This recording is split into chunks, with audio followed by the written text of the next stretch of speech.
Welcome back, David. We are especially excited today as to how the story will continue after the last information you presented. Yes. Okay. Thank you very much. And I'll get straight to the point. Yes, this is going to shock people, and there'll be people on both sides. Yes, and they'll have to do the research themselves. There's no point in screaming, ah! Yes, but what do you call it? Yes, Palestine does not exist. Okay. Yes, okay, I'm going to get straight down to it because some people are going to say, what the hell? What do you mean Palestine doesn't exist? Free, free Palestine, free, free Palestine, free, free Palestine, blah, blah, blah. Okay, I'm going to give the introduction straight away so that people can go and check themselves. But the details, I'll give you them in a minute. Palestine actually is in Poland. Yes, it's in Europe. It's actually named after Polishstein. Yes, and the name Stein or Stan, yes, actually comes from like we got Western or Sweden, and we got Eastern or Estonia. That's Estonia, and Ton comes from the word Eden. Yes, garden. Yes, and in the Middle East, especially, they have places like Uzbekistan. Yes, Stan or Tan, or in England we got Lantan. Dan comes from the word Garden of Eden. Yes, somebody's beautiful place. So Polishstein, Palestine. Palestine is in Poland, guys. Where is the proof? I'm going to go through it right now, and people are going to be surprised. Yes, the first thing is everyone turns around and says the British took over Palestine from the Turks. That's what they tell you, the Ottoman Turks. But when we have a look at the, in the Middle East, there was war going on. Yes, here we have, what do you call it? Yes, from Germany, we have Colonel Wilhelm Leopold Kolmar Freiherr von der Goltz. Yes, and he was Goltz Pasha. Yes, Ottoman German commander in World War I, fighting the British. Of course, they've falsified his history, and they wrote he died on the 19th of April. His father spent 19 years in the Prussian army. Yes, they falsified the history so that we can't find the true history, so that people will think that the Germans and the Turks were two separate entities. Yes, they were part of the same empire, but they split up. Yeah, so when we check through his history, what we find is that this colonel from Germany, he was serving for the Prussian forces, an invented name like Prussia. One day they call it United States, one day they call it the Americans, one day they say the English, one day they say the British, one day they say the UK. He was colonel of Prussia for the Prussians, for the Germans, and the Ottoman. Yes, and he was a pasha. Yes, an Ottoman pasha from the Middle East. Well, from so now let me get straight to the point. Poland. Yes, what do you call it? Right now we have in the Middle East what they call Palestine or Israel. We have Jewish military forces there, or a military union. That took place in 1948, that formed, and after that it developed into the Israeli Defense Forces. That's one, and Mossad another. There was other groups before. You have to read my books to understand, the Irgun and the Haganah. Yes, there was a Jewish military union in Europe. Yes, in Poland, in Polishstein, Polish. Yes, and what do you call it? Yes, and it was formed. They will say it was formed in 1939. Yes, but the thing is, the Jewish army was already in Palestine or Polishstein. It was already in Poland. Yes, what was it doing in Poland? Poland was, they were Polish, so therefore they were Polishstein. Yes, Palestinian city. They were Palestinians. This is where the name Palestinians comes from, or Palestine. And today, the Arabs have been given this name. It is not their name or anything. I'm going to go through the proof. Yes, that there is no such evidence whatsoever of a Palestine or anything existing. And then what do you call it? There's going to be many history, and many people will turn and say, hey, what do you call it? Yes, there were Jews in the Polish army, and it was a separate army. They falsified the history of World War II. Like, for example, they'll turn and say there was over 100,000 Jews, but this is during the wartime we're talking about. Imagine if the Third World War or Armageddon, the Third World War takes place, then what do you call it? Yes, and the Americans fight in the Middle East, then people will turn and say, hey, there was the Israelis joined the Americans and etc. And they'll turn around and say, hey, there's thousands of Jews in the army. Yes, so what is going on in World War One? That Germany is fighting against the German Ottoman are fighting against the British in the Middle East. Yes, what is going on? Yes, so what do you call it? Yes, we are turned around. We are told today that what you call it, there was ghettos in Europe. Yes, in Poland and in Eastern Europe. Eastern Europe. Yes, for example, Warsaw Ghetto in Krakow, Krakow and other things. And there was Jewish military organizations. Yes, or the Jewish army. Right now, we're told that the settlements in Palestine. Yes, it doesn't matter if it's on the Palestinian side or the Israeli side, whichever side of the border, people are staying separate. Yes. So what do you call it? Yes.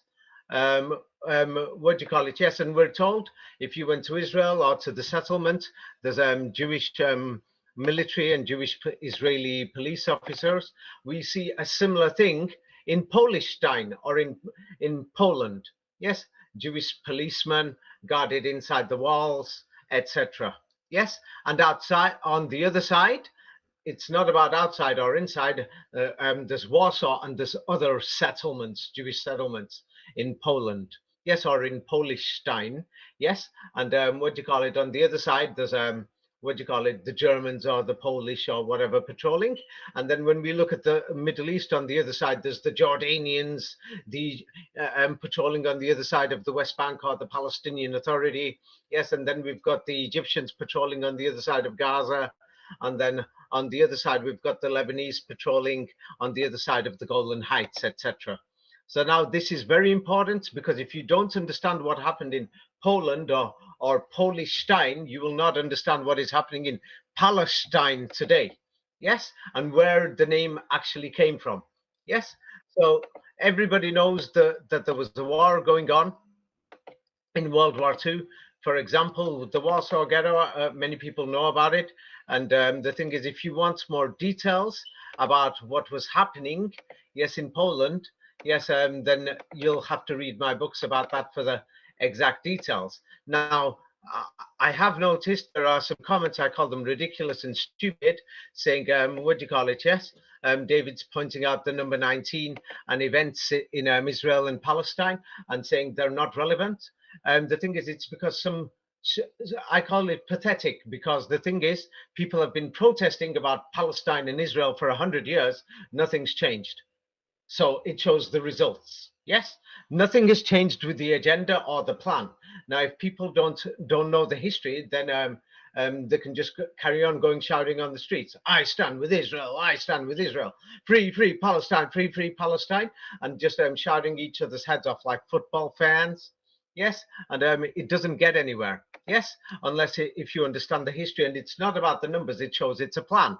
And the thing is, there's some idiots who haven't read my books or who haven't investigated things. I'm calling them idiots because it's not a joke. People are getting hurt on both sides, and it could turn into World War III. So it's not a joke. Yes, I like my lifestyle. I don't want to see anything going wrong in Europe. I live in Europe. Yes, I don't want an Armageddon to start in the Middle East and it will spread. Yes, nobody does. Yes, so the thing is, if we really understand the history, then we'll understand more. Yes, so the thing is, some people have said, hey, we know some of these events happened. What do you mean you know these events happened? Just because the television and the newspaper said it, and you're seeing some actors, Mahmoud Abbas, yes, Itzhak Rabin, and all these people going to meetings, etc., etc. They're just actors. Yes, if you look at it more and look at the numerical patterns, then you can see they've chosen specific dates, specific locations, and everything. It's to do with astrology. And then specifically Muslims commented, yeah, don't they read their own Quran where it says that the unbelievers or the people who don't believe, yeah, are looking for signs in the stars and something to do with jinns or geniuses that are going to trying to hear from the assembly to steal information. Yes, and the astrological stars, the way they're set out based on the number 19, it's a very important thing. It's not a joke. Yes, and our clock is based on the flower of life, 60 minutes, all these things. Yes, and does not the Quran even say, hey, we put amongst the signs of God, you know, are what you see around you and what is created, and it's there for your benefit and to use for time and for other things. That's how we invented the clock. Yes, the clock is based on the number 19, by the way, in case anybody's going to say, really? Yeah, read my books and then you'll know. Yes, and the current clock we've got. Well, anyway, then there's more. So in many Jewish settlements or ghettos, you want to call them, in Europe, they had their own currency. Oh, same like in Israeli settlements today, they have their own currency. Yes, what do you call it? Yes, but here, of course, they're giving their opinion and saying we think this was done to make the false sense of normalcy. So now tomorrow, if Israel does not exist, let's say a war starts and people get hurt. Yes, and then what do you call it? Then the Muslims and the Arabs are, of course, going to say, hey, what do you call it? Yes, the Israeli government gave out the shekel to give a false sense of normalcy. Yes, when that was not the currency of the region, and they came from Europe. Yes, from Poland especially. Yes, Polishstein. Yes. So the thing is, you know, the way the historians report it, that's an opinion. Yes, there was a currency there. Yes, they had currencies, same like there's currencies in Lebanon and all these things. Yes, for a false sense of normalcy. So now, next thing, Poland became. Look at this. Poland became the shelter for Jews persecuted and expelled from various European countries. The world's largest Jewish community, they say, by the 17th century. Yes, but the thing is, if anybody has not read my books, they will not be able to figure out a bit of a timeline. Yes, but from in my book, this is a very important book. Yes, because it's got to do with the French. What did the French have to do with Polishstein and Poland? Yes, same today with the British and the French and the Sykes-Picot Agreement, or the Picot-Sykes Agreement of dividing the Middle East. Yes, so if you don't read the details, it's not my problem. Yes, the thing is, we can see that they've repeated the history of Napoleon from in the 1780s, there's one Napoleon. Then in the 1880s, there's another Napoleon. Yes, it's like there's 100-year repeat. So we can take off 100 years, yes, of false history. So it looks like it's not the 17th century, but the 18th century, that mysteriously many Jewish people turn up in Poland. And they're being persecuted. They've suddenly appeared in Europe in the 18th century, and they're in Poland. Yes. So I've sent you one. So there it says in the 17th century on that one. But the thing is, because historians are liars, when we read it here, they say Poland was the largest and most significant Ashkenazi Jewish community, European Jews. Yes, center of the Jewish people.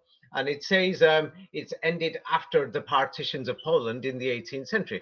For some reason, yes, the European neighbors invaded this place and they separated or got rid of it. Yes, something was wrong with Poland. Yes, same like today, all the neighbors, Turkey, Iran, Syria, Egypt, wherever you go, everybody seems to want to, remove Israel. Something is wrong. Yes, something is wrong.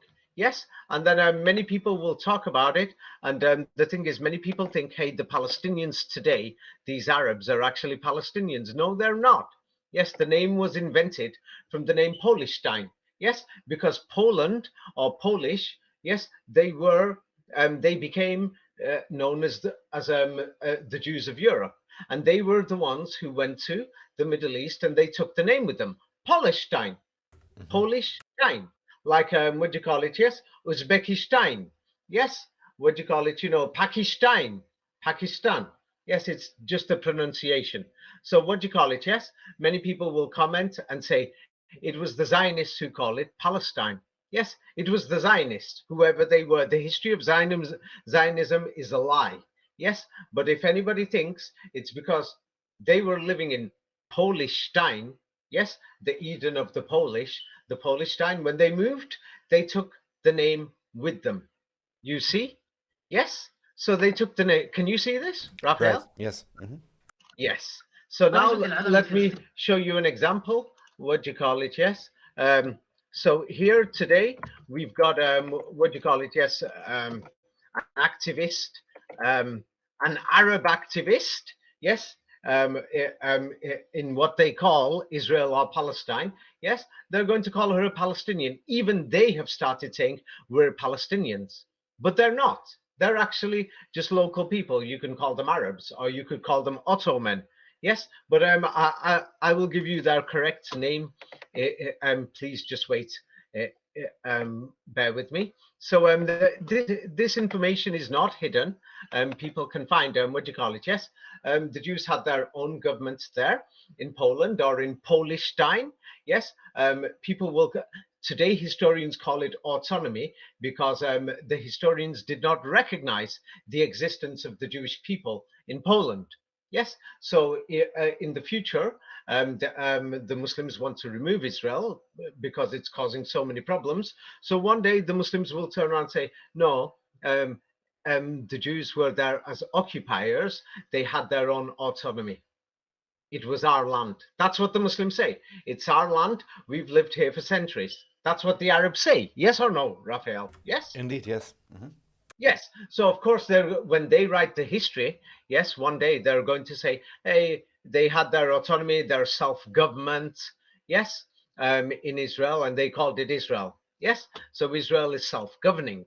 Yes, and what do you call it? So now, when we come to the Balfour Declaration, yes, even that history is a forgery, and everything. We will see the involvement of the British and the French. Yes. So what do you call it? Yes. So they keep talking about a Jewish state. Yes, that the Jewish state was to be created in Polishstein, Poland. Yes. So was this actually referring to the Middle East, or was it referring to Poland? Or has that document been forged? Was this Balfour Declaration something earlier, even in the 1850s and 60s, to create an independent Jewish state in Poland? That's why it was called Polishstein. Yes. And what do you call it? The reason why the Israelis are a minority in the Middle East, there's a billion Muslims surrounding them. So what do you call it? The Jews could not make their own proper state on Polish territory. Yes, nor could they unite. Same like in Arab territory in the Middle East, Israel is still not a proper state. It's because it doesn't control the West Bank fully. It doesn't control the Gazans. East Jerusalem, the people have refused to recognize Israel. They've refused Israeli passports and many things. So the thing is, historians to this day, they call it an autonomous state. It's just a fake word, autonomy or self-governing.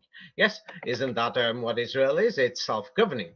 Yes. So what do you call it? Yes, many people will turn around and say there were Jewish settlements in Poland. We hear the same thing. Jewish settlements in the Middle East, what they call Palestine today. Yes, and there was migration, more and more Jewish people coming. Yes, what do you call it, to this Polishstein in Poland. Yes, there was migration. They're coming from Germany, from the German provincial states. They were coming from France or from Frankfurt. Frankfurt is very important because it's named after Pharaoh, the fort of Pharaoh in the heart of West Germany. That's a very important history many people don't know. So what do you call it? Yiddish was the official language in this Polishstein state settlements throughout Poland and Ukraine and Lithuania, because it was called, um, they don't give us a clear history. They say after the Renaissance, Polish, Lithuanian Commonwealth, etc. There is more to this. And the Yiddish is a mixture of, what do you call it, German dialects, Slavic dialects, mixture of Hebrew, which was originally Arabic. Yes, so that's why it's the language is something else. But anyway, the thing is that this is what they will tell you in history. They will say there were many attempts to integrate the Jewish people into European unity, like a Prussian state or a German state or anything. There was attempts, same like the Arabs are right now. They've tried many times to actually integrate Israel, or the Jewish people who are living there right now. Yes, integrate them into the local societies of the billion Muslims that are around them. Yes, and that's why they say they don't recognize Israel, and they say, what do you call it? Yes, if the people are here, let them integrate.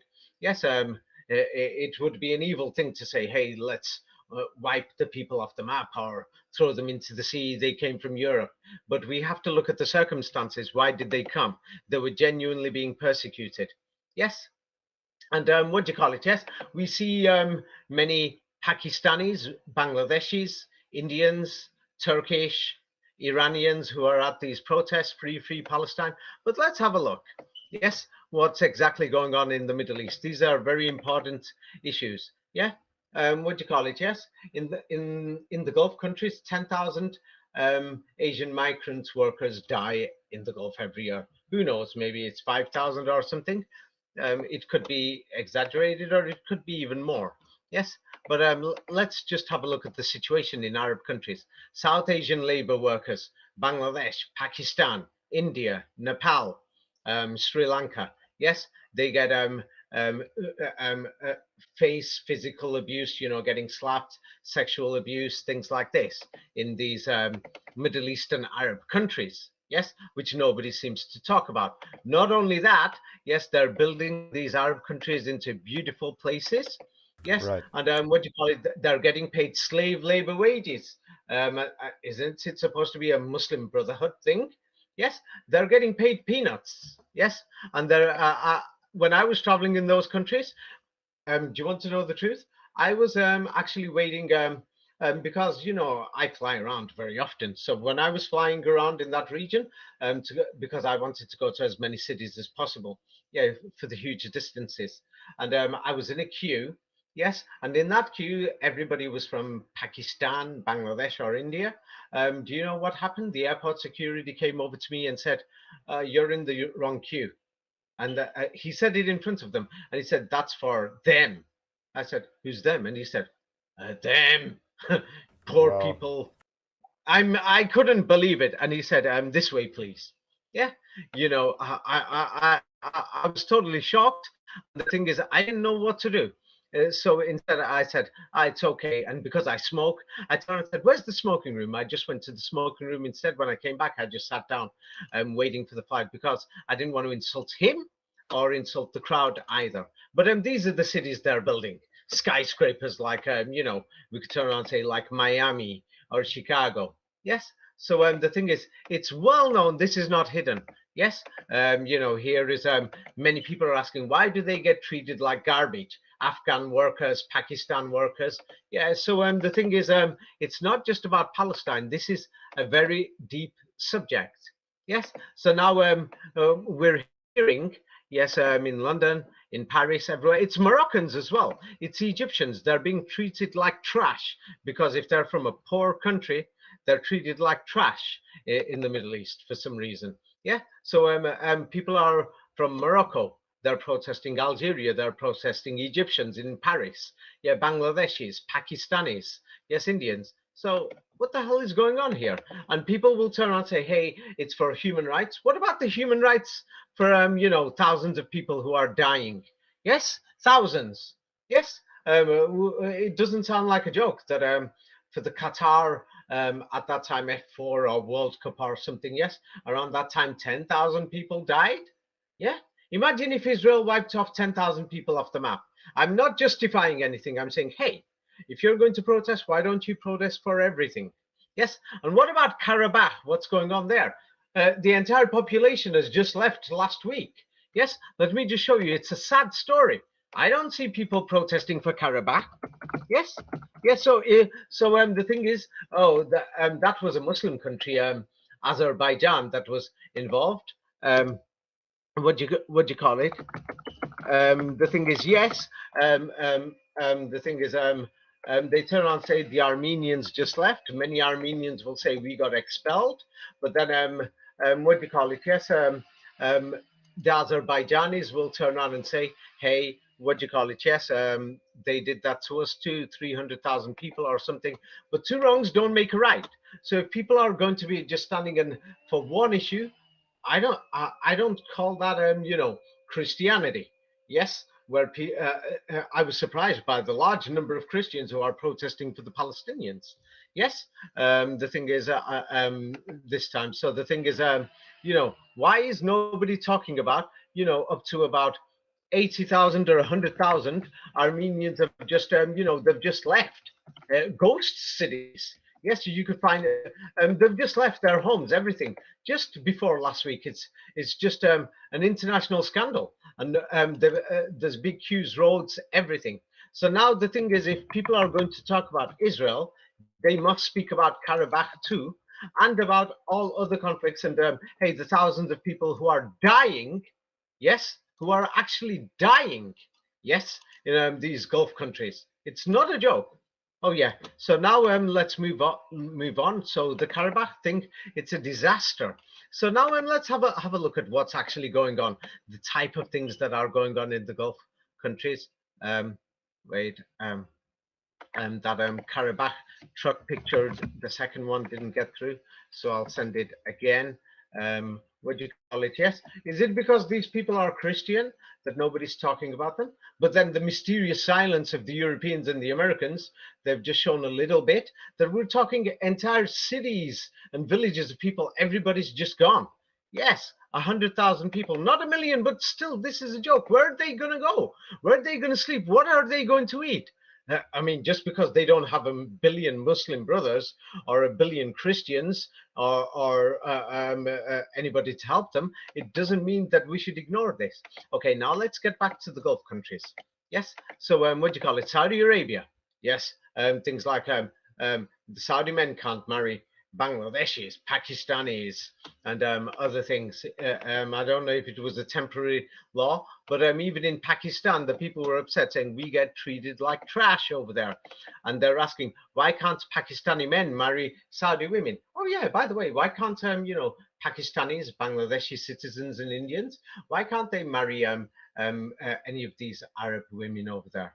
Oh, by the way, Gaza's got a lot of oil and gas. Let's say if Gaza becomes independent and they bring Pakistani, Bangladeshi workers, how are they going to treat them? These are serious questions. So the thing is, this is a bigger issue. Yes. So the thing is, this is not just made up information. Here's from the Express: Saudi men banned from marrying Pakistani women. Yes. So what the hell is going on here? Yes. And then it's well known. Racism in the Arab world against Pakistanis, Moroccans, Algerians, Egyptians, Sri Lankans, Indians.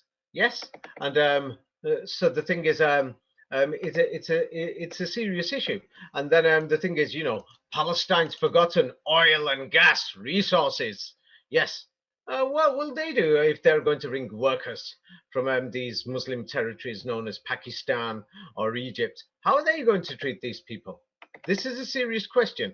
So the thing is, we have to address all the issues. You can't ignore and say 10,000 people who've died, yes, in the Middle East over there, and they're paying them slave labor wages. And the local people won't even work for this, and they'll say, I'll never work for this. Are you joking? Yes, the local Arabs won't even do it. Yes. So these issues need to be looked at. So now let's get back to Polishstein. So now the thing is, when the British took over, yes, they were issuing passports to the Polish people who were coming. So of course the British called them the Palestine passports. The local people didn't call it that. Polishstein, the Polish people are coming. So, here is the Palestine passports. And then we'll see that, what do you call it? There's wait, there's, what do you call it? Christian priests and everything. What do you call it? Don't know who he is, but these people are saying, yes, the Palestinians are Arabs. No, it's not. The Palestinians, and that name was invented, the Polishtinians. Yes, it was invented from there. Yes, and then, what do you call it? Yes, we can even see this even in the history. Many people, the Hebrew dictionaries have been falsified. Yes, Greater Israel. Yeah, the way things are going, there's going to be settlements in Jordan soon. Israeli settlements in, Syria soon, in, Lebanon soon. They call it Eretz Israel, or however you want to pronounce it. The pronunciation has been invented, but has anybody thought maybe it means Rosh Israel or Russia Israel? Yes, like we have Perussia, yes, and Russia. It's because flamenco shows that, Israel was a civilization that was Eurasia. Yes, it was, all the Asians and the Europeans. Yes, and then the thing is, when, this priest is showing this, he's showing this that, the Bibles, especially, yes, after the 1850s and 60s, they started publishing in the 19th century, in the Bibles, yes, saying Palestine or the Holy Land, and they're trying to claim it's the Middle East. And the war is going to go on because, according to these maps, yes, Lebanon, Syria, Jordan, all of these lands are part of the Israel of the Bible, according to what they've Right. invented. Yes, and then they've given a fake history that, you can even see. They've given a fake history, and they've turned around and said the term Palestine or Polishstein comes from the word Palashet. Yeah, Palashet. Yeah, Polish. Yes, and then they're saying, what do you call it? Yes, we can't really find it. What do you call it in the Septuagint? Yes, things like this, and, it's like an invented name. Yes, so, it shows that the Bible must have been written recently. So now let's, go forward a bit more. Yes, so, we know that, the Jewish civilization in, Poland started sometime after the Renaissance. It says Jewish printing establishments, in Poland started in the first quarter of the 16th century. Yes, and the oldest synagogue is the 15th century. Yes, but if we remove the 100 years of forgery, it's about the 17th century. And then the first synagogue, there's no evidence of this, and we can't even prove it. It's just, hearsay and speculation. Same like, oh, the pyramids, we don't know how they built it. Aliens, blah blah blah. Yes, and so the thing is, before, like, you can find other encyclopedias. Yes, like, let me just show one here. Yes, and, other encyclopedias. Let me just show who these people are. Have you got it? The Evo Encyclopedia. Yes. Yes. Yes. What do you call it? The Evo Encyclopedia is the history of Jewish people in Eastern Europe. Yes, or what we call Poland, Lithuania. So now the thing is, this is not me. So this is what Jewish people themselves say right now, or the people who control, Jewish history, the people in power. Now, according to them, yes, I've just sent it to you. Have you found it so that you know who is Yivo? Mm-hmm. Yes, according to them, yes, what do you call it? That it was only by the end of the 17th century that Polish Jewry had the highest number of Jews of any other Jewish population center. Yes, until what do you call it? You could say the 20th century. Yes, and, the majority of the Jews of at that time, those Jews, yes, not the Jews of, that I've written about in my books, the followers of Moses. Now, if, anybody wants to know what about the Jews of the Middle Ages and who was the kingdom of Judah, yes, if you've not read it, I can't do anything. It's in my book, The Last Crusade, yes, and it's in my book, Jesus Christ, yes, and the explanations of, the several meanings of Judah. So if you've not read it, I can't do anything, to waste time and put it in a video here. Yes. So, I have written about these things.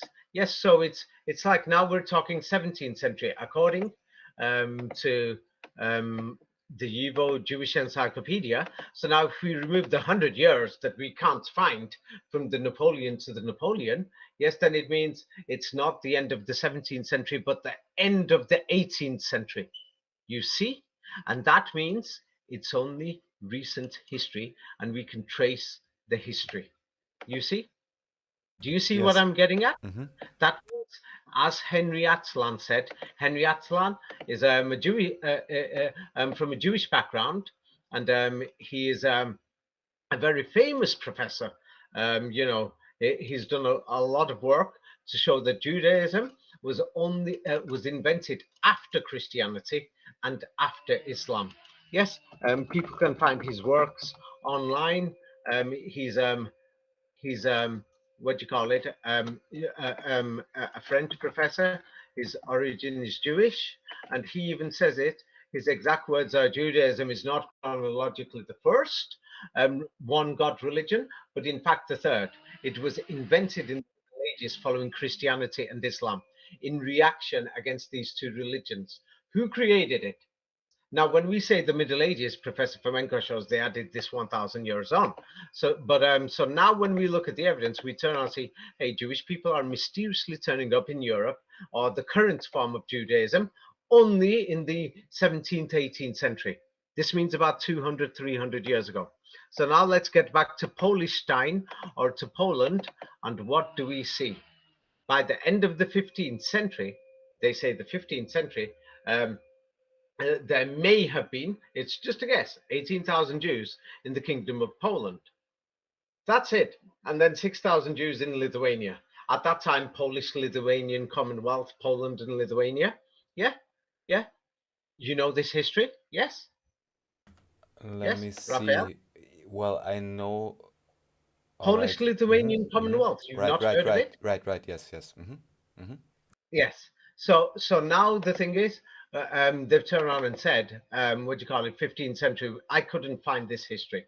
It looks like it turned up in the 17th century and started growing in the 18th century. So now, when I've said that, what do you call it, the Arabic people in that region are not Palestinians.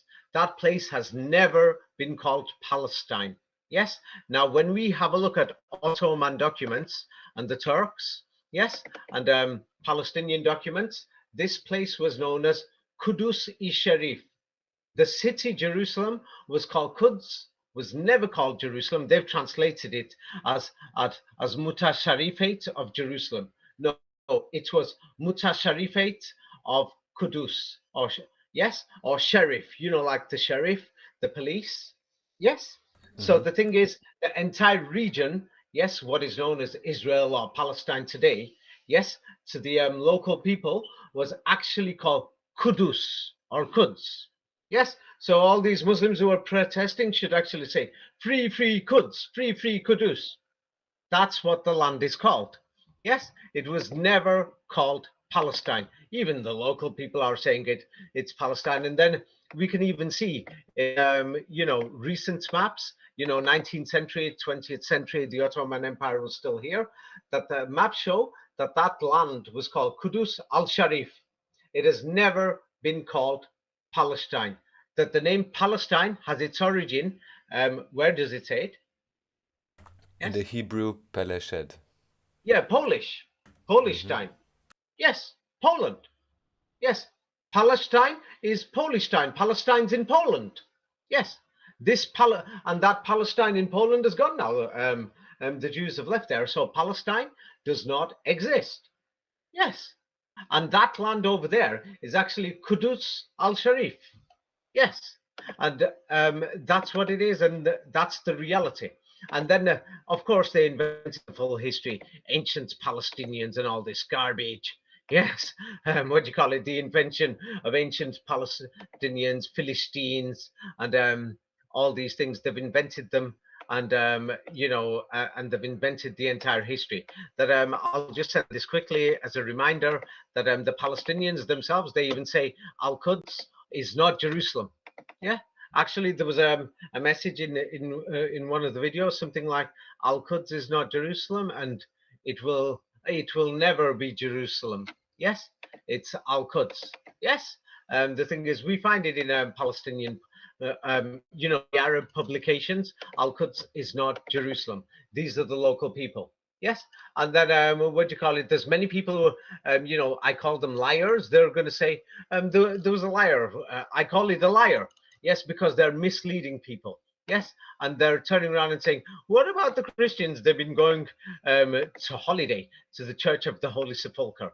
Now, the Church of the Holy Sepulchre in Jerusalem, we can see the domes being put there in the 20th century and everything under the British occupation and everything. And then what do you call it? Yes, people will say that building's been for centuries. No, it was only built in the 19th century. Of course, they've given a false date that they started constructing it in 1809 by Nikolaos Komnenos of Lesbos, but this history is a forgery. Can't even find it. I couldn't find it, couldn't verify it, that it must have been built and finished in the 1830s. For construction started and probably finished by the 1860s. Yes. So the thing is, it's a total lie. Yes.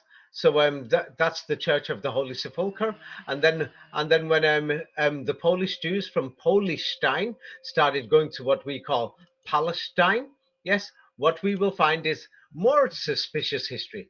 Yes, what we will find is what do you call it? They'll turn around and say there was a Jewish community inside Jerusalem. Oh yeah. So the thing is, many people won't investigate, but if you investigate, then you will find that these buildings were only built in the 19th century. Yes, and they're not even old. And in the 20th century, here is what do you call it, Hurva Synagogue. Yes, and the thing is, when anybody has a look at the history of this synagogue, yes, we're going to see that what do you call it? Yes, they turn around and say, no, the synagogue was built on a land that was wasteland. Yeah, and it was desolate for, you can read it yourself. How long was it desolate for, Raphael? I have In to the middle. find it. So The plot became known as the ruin of Hurva, yeah, the plot became known as the ruin or Hurva, okay, where it lay desolate for 116 years until it and was then it was resettled in resettled 1837. by the seven by Ashkenazi Jewish community known as Perishim, Hmm. Polishim. Yes, and in 1864, resettled means somebody has come. It doesn't mean there's a synagogue there. It was built in 1864. Yes. 1864. Then it was destroyed by the British forces, but they're going to turn and say it was the Arab forces. The Arab Legion I described was British. There was no Arab invasion of Israel trying to wipe out Israel off the map. Yes, in 1948 or in 1956, those were British invasions. Yes, and French invasions, and they're just lying. So now the thing is, I'll send it again so that people can read it clearly. Yes, that's like one of the first synagogues there. Yes, so we can't find even what do you call it? Yes, we can't even find what do you call it, the Jewish community there. Yes, and then the word Farsi, Firan, and Palestine, and all these things. Soon people will understand what this is. Yes, that what do you call it? The word parish means to separate. Yes, to separate or to divide. Yes. So now we've got the parashim or the Palishim or Polishstein or Palestine. It divided Europe. Europe was at war. Russia, Germany, and that place, I'll go to it in a minute. So now, what do you call it? Yes, these names are very important. Yes, who were these people? The Parashim, yes, or the people who were dividing. They were disciples of Vilna Gaon. This is very important. Elijah ben Solomon Zalman, or Salman, if you want to say it in the Arabic way, who left Lithuania at the beginning of the 19th century. Yes, because the 19th century, they added on 100 years. It's more like at the end of the 19th century, not the beginning. Yes, if you don't read Napoleon didn't exist, you won't know this.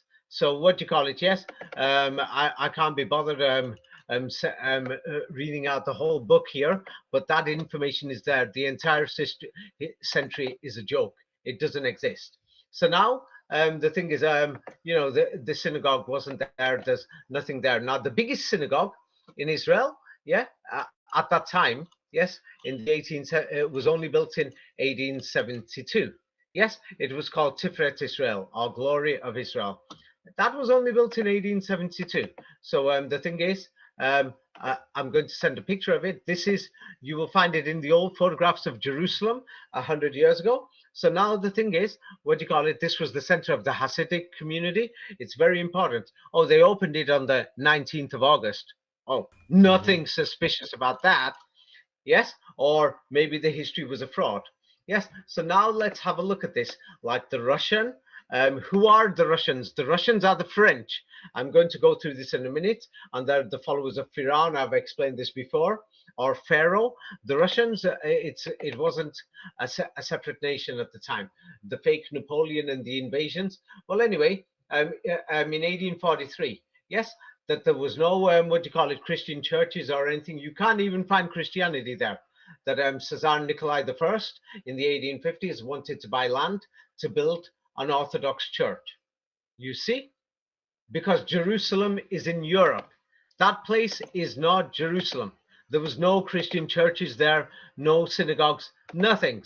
It was just local people, and they were just Muslims. That is the reality, and all these other people are just inventing lies. Lies saying, hey, there was all these people who were coming for centuries. There's a comment there. If that person watches, are they going to admit it and say, I was wrong? Oh no, I doubt it. These people will just put another comment and something to see people. Here is the Israel uh, synagogue again, the Tiferet synagogue. Yes, and the thing is, have a look at it. Yes, it was the biggest there at the time, and then they turn around and say the Arab Legion destroyed it. Yes, in 1940. What do you call it? Yes, and in 1967, have a look at the architecture and the walls. You don't know the difference if that's Roman or Greek. Can you see the difference? No. Hmm. So in the same way they invented ancient Rome and Greece, yeah, they've invented ancient Israel. And the things they just used many ruins like this, and then they showed it. Have a look in the background. You can see the Tiferet Israel synagogue. It's the biggest building in the Jewish quarter. Yes, or what they said was the Jewish quarter. Yes, and they'll say the Arab Legion destroyed it in 1948. That synagogue and the other one, and all this information is in my books. And then the thing is, they're spreading this history that's causing racism, hatred. Yes, it's causing all the battles. Why did the Arabs destroy dozens of synagogues? Yes, yeah. So what do you call it? Yes, and the thing is, Americans united with Israel. This is just spreading hate. All this history is a lie. Jerusalem synagogue rises from ashes. The Jordanian Arab Legion blew up the two tallest synagogues. Arab. So the thing is, did this Arab Legion even exist? Yes. So now let's have a look at this Arab Legion. And then what do we find? Yes. The Arab Legion, they turn around and say the Arabs invaded. Yeah. What do you call it? Yes. What do we find about the Arab Legion? Yes. Go to the bottom. What does it say? Glubb was one such. Glubb was a British general. What do we see there? His Arab Legion was the best trained military unit in the Middle East and arguably the best outside of the First World. Yeah. And then go to the second sentence. His legion had what type of officers? British officers. Right. It was a British army. It was simply a British army, and they've invented this history. Yes, now the Arab Legion, I will go through it clearer. Yes, because some people will say that's not big enough writing. Okay, I'm prepared for you. Few people who are going to say the Arabs were invading Israel. They didn't like the Jews. They blew up the synagogues. This Arab Legion that was run by Glubb, General Glubb, a British general, in what do you call it? In each of the battalions, there were fighting Jews. There were and things like this were British, 4 British officers per battalion. Yes. And what do you call it? Yes. Jordanians could come to senior command, but they were just workers. Yes. And they filled just 7 of the 44 officer posts, only 7. Yes. And what do you call it? Yeah. The British official rolls record 46 of their army officers in this legion. It was a British legion. The British invaded and attacked the Israelis. It was the British and the French. Yes, then they're going to turn around and say Gamal Abdel Nasser invaded from the north. Well, at that time, Egypt was occupied by the British. The British were ruling Egypt. I've said this before, but just to make it a bit clear and to make it a bit easy, I want to see who in the right mind is going to believe this history. Here is 1947, around that time, or yes, here is just one British barracks in Cairo, Qasr el-Nil. Yeah, Qasr el-Nil barracks. And the thing is, have a look. This is the just one. There's many barracks. Yeah, they've got many barracks throughout Egypt, and they're saying that the Egyptians got past the British. They didn't have no weapons, and the Right. Egyptians invaded Israel. Sure. Yeah. And what do you call it? Yeah. And what do you call it? Yes. And the British in Cairo at that time. Yeah, I'm going to enlarge this. The army is walking around. They had martial law, but no, the Arabs raised an army in Egypt and they invaded Gaza. Yeah, and you could read it there. What do you call it? The British troops in Cairo shoot dead. So they've invented a history, and it contradicts what they're even saying. They're lying. How can it's like this? The Americans invaded Iraq, and then they're going to turn and say, "Oh, we rule the country, but Iraq has just invaded Germany." Rubbish! Right. How could it have? The Americans are inside. It doesn't make sense. Yeah, the Americans occupied it. The British were occupying Egypt. They'll turn around and say, oh, Jordan was independent by then. Rubbish. The British Army's there. And they've trained a few local people. Like in the American Army, we see mercenaries, other things. Yes. And the thing is, these local people had no guns, nothing. It was martial law, military law. And people expect me to believe all this? Yes. It sounds like garbage. Now, the thing is, now let's move on. So now it's clear Polishstein is Palestine. They invented the name. These local people are the people of Kudus. Yes, the Christian history is a lie. There was no Christian churches there, no Jewish synagogues there. The local people will say this, but yeah, now the Muslims who are living in Europe and America because they believe this Western history, which is total utter garbage, they're going to say, oh, that place is Jerusalem. They've been going there for centuries. Yes, there is no name Jerusalem there. Nothing. None of these places even existed. All the places were invented by what do you call it? The British and the French. They invented these names because they had their agendas. Yeah, and then the thing is, the location of what many people don't know. Wait, let me just send you a bit more information. Like here is an example. Let's just have a look at this. Yes, have a look at this. And when we read this, it says, this is from, I forgot what, it's in the 19th century. At that time, only about 10% of British Americans, Australians spoke English, the rest of them couldn't. But that 10% is a lot when we got Canada, Australia, England, Scotland, Wales, Ireland, United States, New Zealand. So now it says, we who sit at home. This is in the 19th century. Think of Syria as Jewish land. Yeah, look at this. Syria as Jewish land. This is a warning about the future. The conflict's going to spread. Same like, what do you call it, Polishstein. The Jewish settlement spread in other places. And I will explain how they spread. Yes, people have got the right to go everywhere. Now, the thing is, we've got to do this peacefully. They need a Middle Eastern Union like we've got the European Union. Yeah, Muslims should be able to travel to Israel, which they've started to make agreements like the Abraham Accords. Dubai people will go to Israel. Yes, if the Saudis make a deal, they'll do the same. We need a permanent solution. This cannot continue. Yes, and now if people are just not going to look at the history, if we see what actually happened to Polishstein, because of Polishstein, many people actually turn around and say that World War I and II actually happened because of the Jewish people. Yes, many people actually say this. It's actually in history that they turn around and say the rise of the Nazi Party and everything because they blamed the Jewish people. Many people are, and the pogroms in Eastern Europe and in Russia, that are blaming the Jewish people for anything that went wrong. Now in the Middle East, it's a similar thing. Yes, and of course, many people will say, yes, Israel is occupied land, it's persecuting people, etc. Yeah, I'm going to go through that in a minute. So a similar thing happened 100 years ago, 150 years ago. Now, if we don't look at this history, it means we won't learn from the mistakes. And what was the result? Who created Polishstein? Who created it and why? Who has now created this current Palestine and why? So anyway, it says, what do you call it? Yes, 150 years ago, Syria. Many people called, Palestine, Syria, Lebanon, Syria, Jordan. They called it all Syria. It says, we who sit at home think of Syria as Jewish land and suppose that if we traveled it, we will be greeted at every turn with Jewish history, Jewish memorials. People went there, they found nothing. Travelers bring a different tale. Almost every trace of Jewish history has faded away or been buried beneath the soil. Of course, because British and French and Yeah, then they Italian can Vatican. go and dig it out, quote unquote, Yeah, they or turned and said, we just found it. Yes. And but by that time, they convinced people to think Rome is still Rome. Athens has Greek citizens because Greece is another fake. In the same way that Israel is being created now, Greece was created 100 years ago. And they said, what do you call it? And this is people.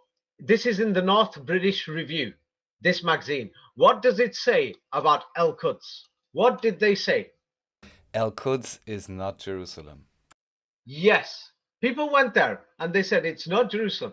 There's no Christians here, no Jews here. Yeah, we can't find any monuments, no nothing. Yeah, and they said Nablus is an Arab city. It's not Shechem. Yeah, Sebustia is not Samara. Yes, Tusur is not Tyre. They've changed the name to Tyre now. Yes, El Khalil is not Hebron. These localities are identical, yes, to the Bible, but are identical in names, but the identifying features are few. Yeah. And the thing is, half effaced means at that time, they started building a synagogue, building churches. This, that, the Russians Right. and the French are coming. You know what I mean? It's just a total invention, total forgery. Now, some people are going to say, I made this up. Let's have a look at this. Yes, of course, they forged the dates of the 19th century. Yeah, there's something wrong with the calendar. This is the North British Review, 1858. Yes, 1858. Yes, the forged the calendar, but it's around that time. It's in the 19th century. Yes. What do you call it? Yes. And then the thing is, people are turning around and saying what we call Temple Mount or Al-Aqsa Cathedral, the Muslim mosque. Yes. And the thing is, even the BBC, the only evidence of an Israel or King Solomon's temple being in Quds or Qudus, pronounce it how you want. The only evidence is the Bible. There are no other records describing it, and to date there has been no archaeological evidence of the temple at all. Nothing whatsoever. Oh, there's a few things they're finding now. They're all forgeries. Yes, and then somebody's going to turn and say, what about some of the paintings and the pictures, yes, that we found showing that Jerusalem is El Quds? Now, if you've got two different conflicting accounts, one painting shows that Jerusalem is Istanbul, one Jerusalem shows that it's Edinburgh, yes, one Jerusalem shows that it's Moscow, another one shows that it's Paris. We can find the history of all these four. But the Jerusalem being in Quds, we can't find this history at all. It means it was invented by the British, French, and the Vatican because of their objectives, something to do with Polishstein and something to do with Palestine. And let's investigate further to see what was it and what was it or why would they do this. There must be some serious reason as to why they have done this. Why have they invented it? So the thing is, of course, in history, yes, like for example, the Bible says, what do you call it, King David existed. Yes. So now when we check the history, we can find that there was a King David, but he was in the Middle Ages somewhere, and more like in Eurasia, not just a small civilization or a King Solomon. That we've got these duplicates. Professor Anatoly Fomenko goes through it. I go through it in my books too. If you haven't read it, it's a long story. Now let's look at this. Yes, the actual conflict itself. Yeah, here we see, the Israeli army. Yes, they're arresting little kids. A proud army. They're so brave. Yes. Oh, by the way, we call it arresting, but they call it kidnapping. What's the difference between an arrest and a kidnap? Oh, by the way, they got to pay cash for their release, hundreds of dollars, sometimes thousands of dollars. That's a kidnapping. Yes. Hamas does the same thing. So now let's have a look at this. These are brave soldiers. We have to be proud of them. They're fighting terrorists. Yes. What do you call it? Yes. They're pointing guns at children. We don't know. Those children could be future terrorists. We don't know. What do you think, Raphael? We got to deal with this. They're going to be future terrorists. Don't you think so, Raphael? Well, Okay, now let's actually go through the violence itself. So now the Israeli army just stands there doing nothing. They don't, he's just holding his gun. He's not, what do you call it, doing anything. And that's Jewish people who've come from Europe or America or other places. They're throwing rocks at, Arabic people who are, on the other side. I've made this bigger to show you they won't do anything. Yes. So the thing is, this is on the mainstream news, so it's nothing to be shocked with. This is normal mainstream news. Here you see somebody walking with an axe going towards the Arabs, another one going with a metal bar. There's a video of this. They actually, seriously hurt people there. On the other side, yes, it's not just the Jewish people. Yes, on the other side, the Western media will actually show, what do you call it? Yeah, the Muslims are doing the same thing, but the Muslims, what do you call it, do less damage. Yes, and then we actually see, what we call the people of God, being very friendly and polite.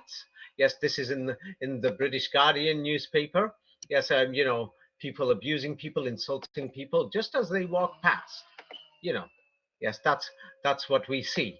If it was an Arabic person who did it, I wonder what would happen, what the military would do. What would they do? What can we see what the military does if an Arabic woman is going to swear back or something? What's he doing here? Yeah, well, these. the official term is arrest, but you called it kidnapping, I guess. He's not even kidnapping. He's kicking her. He's kicking her. Right. Old women. These are brave soldiers. They're fighting terrorists. We've got to stick up for them. That old lady is a terrorist. Yes, he's a hero. Yes, chosen by God. Yes, and the thing is, the thing is, what's going on. This is the reality here. Yes, the Israeli army has, arrested just during the Intifada over 50,000 people, up to 100,000 people. They're arresting terrorists. We can see he's taking a terrorist there. That terrorist is so dangerous. The soldiers were so brave.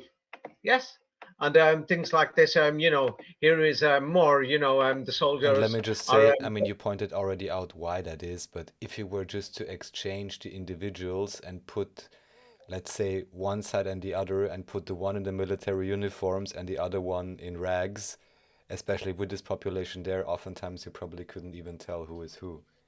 You know Come what I'm on, saying? Raphael, can't you see this new picture? The soldiers actually arrested, kidnapping a terrorist. That's a terrorist there, a 5-year-old terrorist. Come on, Raphael, whose side are you on? What's going on here? Yes, and the thing is, what do you call it? Yes, um, uh, uh, they're not abusing people. We've got 6, 7-year-old children here.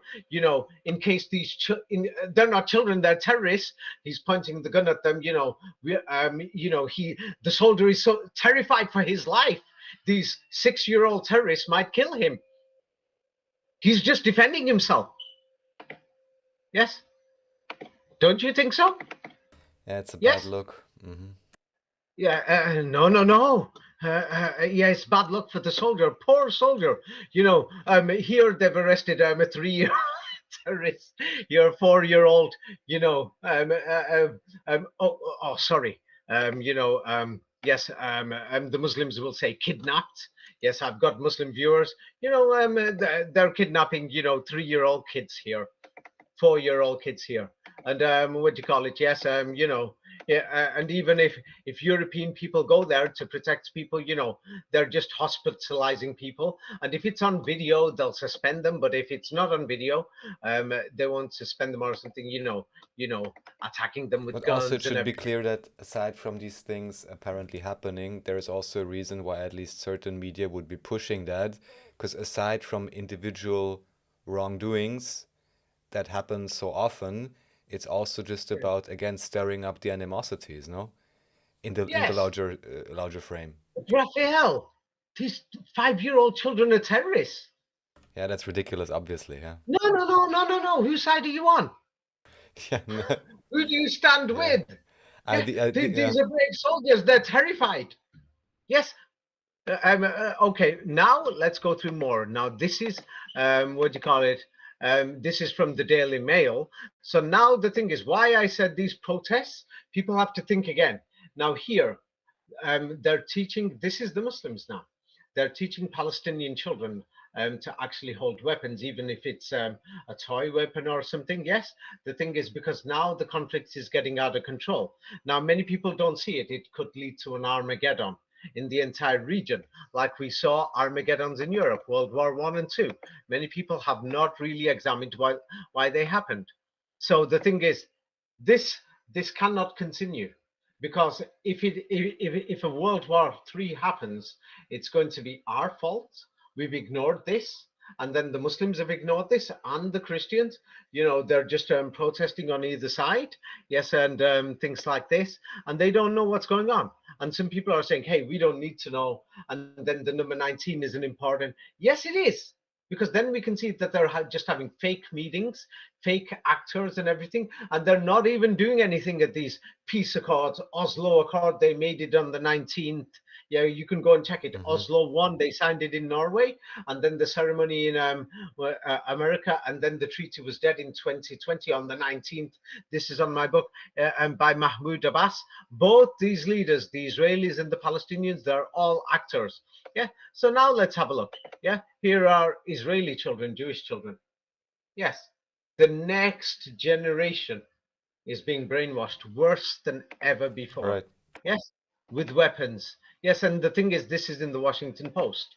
I'm only going to send pictures from the mainstream media, so because I don't want anyone to say that what do you call it? And I'm not choosing sides. I'm showing that this is going to be one of the worst things ever. And the thing is, it's not about a question of winning or losing. That everyone knew that there was the Polishstein, or Poland, and many people blamed the Jews for causing instability in Europe. The matter was settled when the communists and the Nazis walked in. For them, that they thought, hey, Europe's unity is at stake. The communists took one half of Europe, and what they did to the Jewish people, and then the Nazis took the other half, what they did to the Jewish people. Yes, and then the European Union is one result, and the Russian Federation is the other. Now, in the Middle East, it's a British project to actually unite the Middle East, and the French project, and the Vatican one. Yes, they invented. Oh, with the British soldiers And there, you just to be saw the clear, thing. by unite, you just mean get them under common No, no, no. control. There's more. You saw the soldiers, the pictures. Yes, the British occupied Cairo. Now there's all these Muslim history books in Cairo. Who the hell wrote them? Let me just show you again. The British Army. Yes, they were patrolling these mosques. They controlled it. They put these books there that many people say some disgusting things are in them. And it's a British and a French idea. When I say uniting, it means that the people will obey the authority and obey the law. Because currently, in most Muslim countries, the public does not obey the government. Why don't they have proper elections or democracies? What is an election in democracy? It means you've accepted the people in power and you're going to pay them cash. You can't Yes. build a house where you want. They control all the land and They everything. tax everything, they make the laws for Yeah. you. So now, Yeah. now in the Muslim countries, the average person doesn't recognize this. You see now. Are you beginning That's a to see? problem for the pharaonic system, of course, to the extent Yes, that this is for the new world exercised. order. So now let's move forward and have a look. I mean, this is just ridiculous. Yes, and Palestinian Authority magazine. Yes, what are they doing here? Who runs the Palestinian Authority? The evidence shows from the mathematical codes. It shows that the British, French, the Americans, and the Vatican, and the Masons and the Jesuits, they control the Palestinian Authority. That's why I call him an idiot. Yes, making a public statement saying these mathematics and these numbers don't mean anything. Yes, they do. It's because if you don't know the history, you will not know the solution. What do you mean? What are you going to achieve by protesting? They've got an objective, and you can see it in the mathematical codes that it's for the next 50 years. For the next 50 years or And the 100 years, it's people not going to stop. protesting against each other's populace in a way, or being angry at them instead of What do the everyone. what do the In, what do the guns show you, Raphael? It shows you they're training the next generation. That's what it shows. Yeah, and those are Arab children. Now let's have a look at Israeli children. What what does this show you? What is this showing you? Yes, and this is the EU Observer, and they're honestly, saying kind it's of the reminds me of last the pictures people 100 years. sometimes show from North Korea, where you have all in the kindergarten, you have the nuclear bombs or whatever they say on the Yeah. walls and everywhere. Yeah. Anyway, Militarizing the mindset. yeah, it's because I want to fit in a lot of information in this. That's why I keep trying to move on. Yeah, yes, sorry about that. I don't want to go into North Korea. So look at this. What do you call it? Yes, the Palestinians have no army. Israel has an army. That's the difference. Okay, the civilian violence going on, but what is the Israeli army doing? I mean, does that child's a terrorist? Oh no, no, no. It's not. What is the Israeli army doing? Sorry, that soldier's terrified. Maybe the soldier's defending himself. Oh my God, that's a terrorist. What are we going to do? Well, the You real know, problem, of course, is, and this has been discussed somewhat, because you said, in a way, in a not very serious sense, but it's a serious question, you said, oh, he's a terrorist or he's a future terrorist. Well, if anything, and especially if the brainwashing okay, continues, these kind of incidents make it most likely yes, to radicalize every side even more. yeah. You're making. Look at this. The soldier's defending himself. He's proud and he's so brave that they've made a history that Israel will be so proud of itself if it's still there in 100 years' time. Like, look at Germany today. Many German people can't show their face when it comes to history. They won't even talk about it. What are these people doing? The people in power are doing this to the Jewish people. That's what they're doing because they've done it in such a way. Yes, what do you call it? That many Jewish people can't show their faces. That the people in power are doing this, and they're using the name of the Jewish people. So Yes. that's why there is many Jewish people who are speaking up. Now it doesn't matter if they're Orthodox and you don't like it.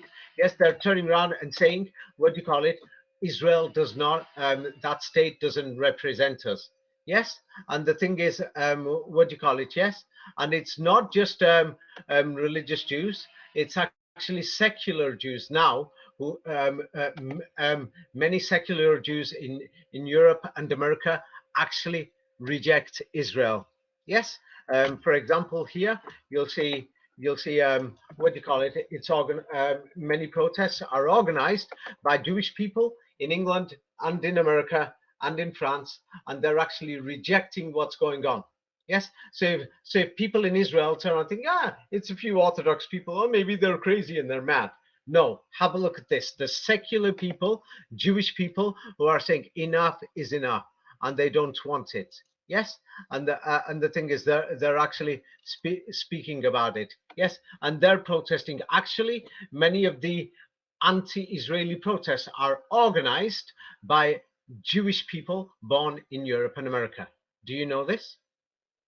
No, I didn't know about this. I just know that those groups Yes. exist. Yeah. The thing is, they're organized. But anyway, back to this picture. This soldier is so terrified. He's scared for his life that we can even see that that's just a corridor that you walk to. He's protecting himself. He's defending himself. That child, maybe that child has got he's got a gun, and or his eyes have got lasers. The soldier is so terrified that these Palestinians, Arabs, are superhuman, that he's maybe the child will use lasers or something, that the soldier is defending himself. It's a proud army. Yes. Yeah, and it's not just that. Look at this. They go inside schools regularly. Yes, for the last 100 years, and these kids, 12-year-old kids, yeah, are so dangerous that what do you call it? Yes, they're so dangerous. Yes, that what do you call it? That soldier's defending himself. Can't you see the soldier scared? Look at his face. Can you see it, Raphael? Yes, he's Yeah. actually defending himself. We should be so proud. You know this? Yes. We should be so proud of this. Yes, let me just enlarge this. 12-year-old kids. Yeah, it's what do you call it? Yes, they're just defending themselves. That's what's going on. Yes, you see? Can you see it? Yeah. Yeah. Let's move on to the next, and let's have a look at this. This is from human rights. What do you call it? Yes. Here are people at checkpoints. They're just walking past, and the soldiers pointing the gun at the kids, not at the adults. What do you call it? Because maybe the kid, has got lasers, Superman or super kid. Yes, yes, and something, the soldier's terrified. Yes, he's just defending himself. They're doing this all the time. Yes, that you're actually demonizing the people so that the people one day are going to fight back and attack. Yes. Right. So what do you call it? They're causing this. Who is organizing this? Oh yeah. So the thing is, here is a lady, a young girl, in her 20s. Yeah. And many of these girls, they're similar faces. Girls, in France, in Italy, people will say they're very beautiful girls. Let me just enlarge it. These girls got, kidnapped, and thousands of them, and they've all come back and they've reported sexual abuse. It's a proud army sexually abusing people. Oh, the thousands of children have come back and they've reported sexual abuse. Things like this. So the thing is, what do you call it? Yes, yeah, it's got a beautiful history. Yes, and then the thing is, what do you call it? When kids go to school or to university, soldiers regularly. Yes, the girls especially. Yes, what do you call it? The women, and things like this. And there's a lot of sexual abuse going on. Yes, in fact, this is a big topic. Yes, and what do you call it? Yes, let's look at Amnesty International here. Yes, the thing is, we're going to talk about recent history. Between 1987 and 1993, 100,000 Palestinians were arrested. Oh, the Muslims are going to say kidnapped. Yes, so I'm going to state both because I want to show how ridiculous this has become. Yes, they've kidnapped 100,000 people. What the hell is going on? In the space of 6-7 years here. 100,000 people you're kidnapping, and these people are turning around and saying, hey, they've been sexually abused. That's Amnesty International. If somebody says, hey, they're lying, then we've got human rights organizations at the UN. 100,000 people, yes, during that time period. And then there's another thing. Yes, they break into houses. um, you know, hundreds of thousands of people's homes have been broken into in the last 100 years. And what do you call it? They've been kidnapping people from their homes at night. You know, yes, kidnapping people in occupied territory. Yeah, and the thing is, when they break in, they beat people up, they attack children. Look at this and things like this. So, we're talking about they've done this to millions of people. What do you think these people are going to do? Yes, they're beating people up, breaking into houses, and then when they break in, of course, they trash the houses, gangsters, you got to pay ransom money for release. You know what I mean? They're trashing the houses and everything all the time. And, young girls, age 15, 16, they're kidnapping them all the time. Oh, sorry, arresting. It's called arresting. Yeah. What do you call it? Yes. And they arrest all these girls. Yes. And, they're coming back and they're reporting it. I will go through the reports in a minute. What do you call it? Oh, many of these girls are extremely attractive, very, very beautiful girls. Yes. What do you call it? Yes. So the thing is, these girls are getting kidnapped, and things like this. Why are these soldiers kidnapping girls? What's going on here? Yeah. What are they doing to all these girls? Yeah. Yeah. So the thing is, what do you call it? Let's go through many reports. These reports are available at the United Nations and everywhere else. Of course, many girls are embarrassed to say what's going on, but we've got thousands who are speaking up. And we all know what Muslim girls are like. Yes, they're not just going to make up these stories saying I've been raped. They were doing this to my body and things like that. They're not going to make these things up.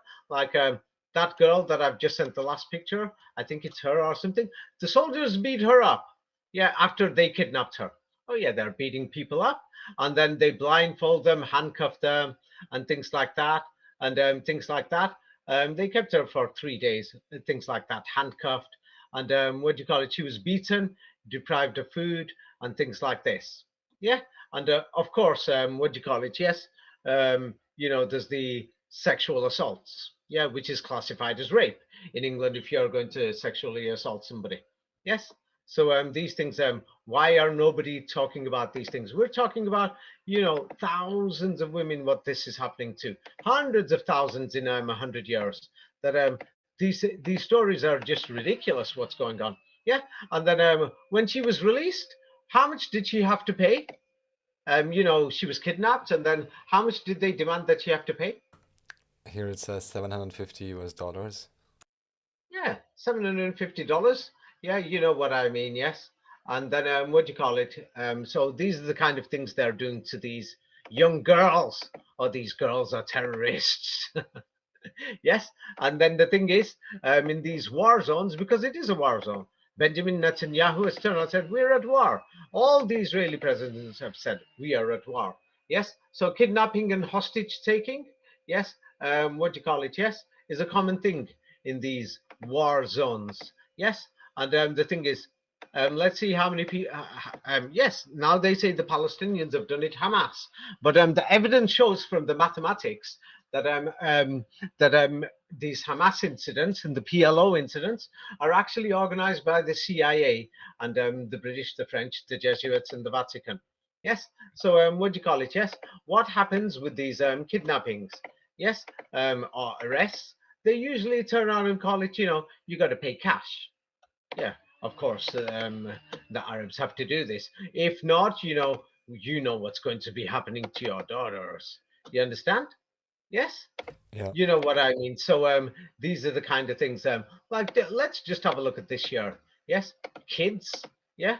What do you call it? Yeah, 570 Palestinian children or Arab children were kidnapped in the first half of this year.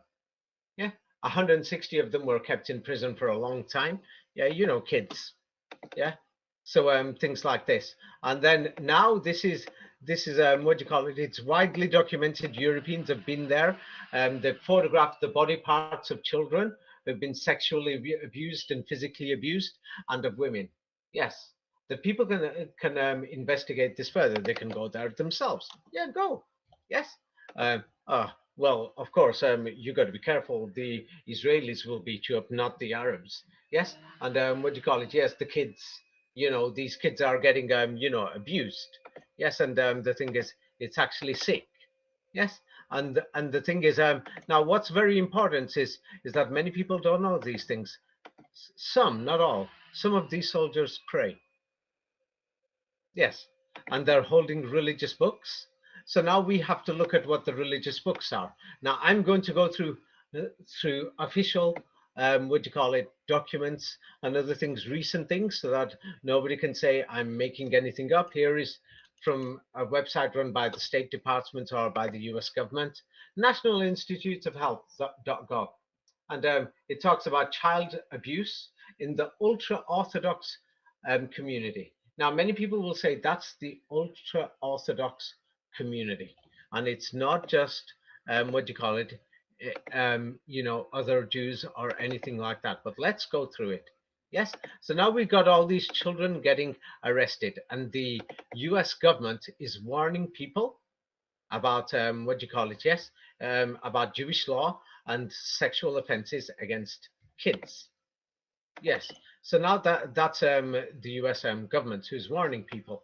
So now when we look at what's going on, the secular Jews rejected the Talmud. Yes, at one time. But what many people don't know is that what do you call it? Yes, is that Reform Judaism dissociated itself from the Talmud because the Talmud mentions these things. But more recently, what does it say, Raphael, after the second sentence? Reform leaders have been inclined to re-establish some measure of ritual practice and rabbinic climate. Yes. So it's like the thing is, what do you call it? Yes, it's come back.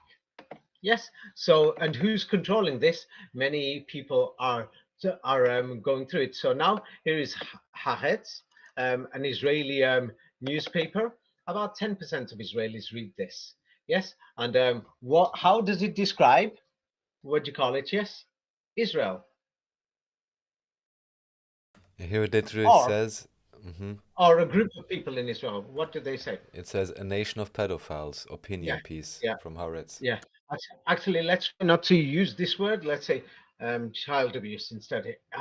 I totally detest that word. Yeah, and it talks about a nation inside Israel. There's groups who wish to cover up, yes, young girls in the name of God, what they're doing. Yes, so in the name of God. So the thing is, here is CBS News in America. This is mainstream news. Yes. So the thing is, over there it's reported, and it says, what do you call it, that many accused American child abusers go to Israel. Yes, because they've got Israeli passports, so they must be Israeli citizens or Israelis as well. So many of these people will probably serve in the Israeli army or not. And the thing is, Haaretz goes deeper into it. Yes, and it's even said Israel is becoming, a safe place for child abusers from around the world. Yes, yes, the child abuse that these people and what do you call it? They find it safe. Hey, we can run away there. Yes, yes. So what made them think they can run away there? The Talmud or Israel itself.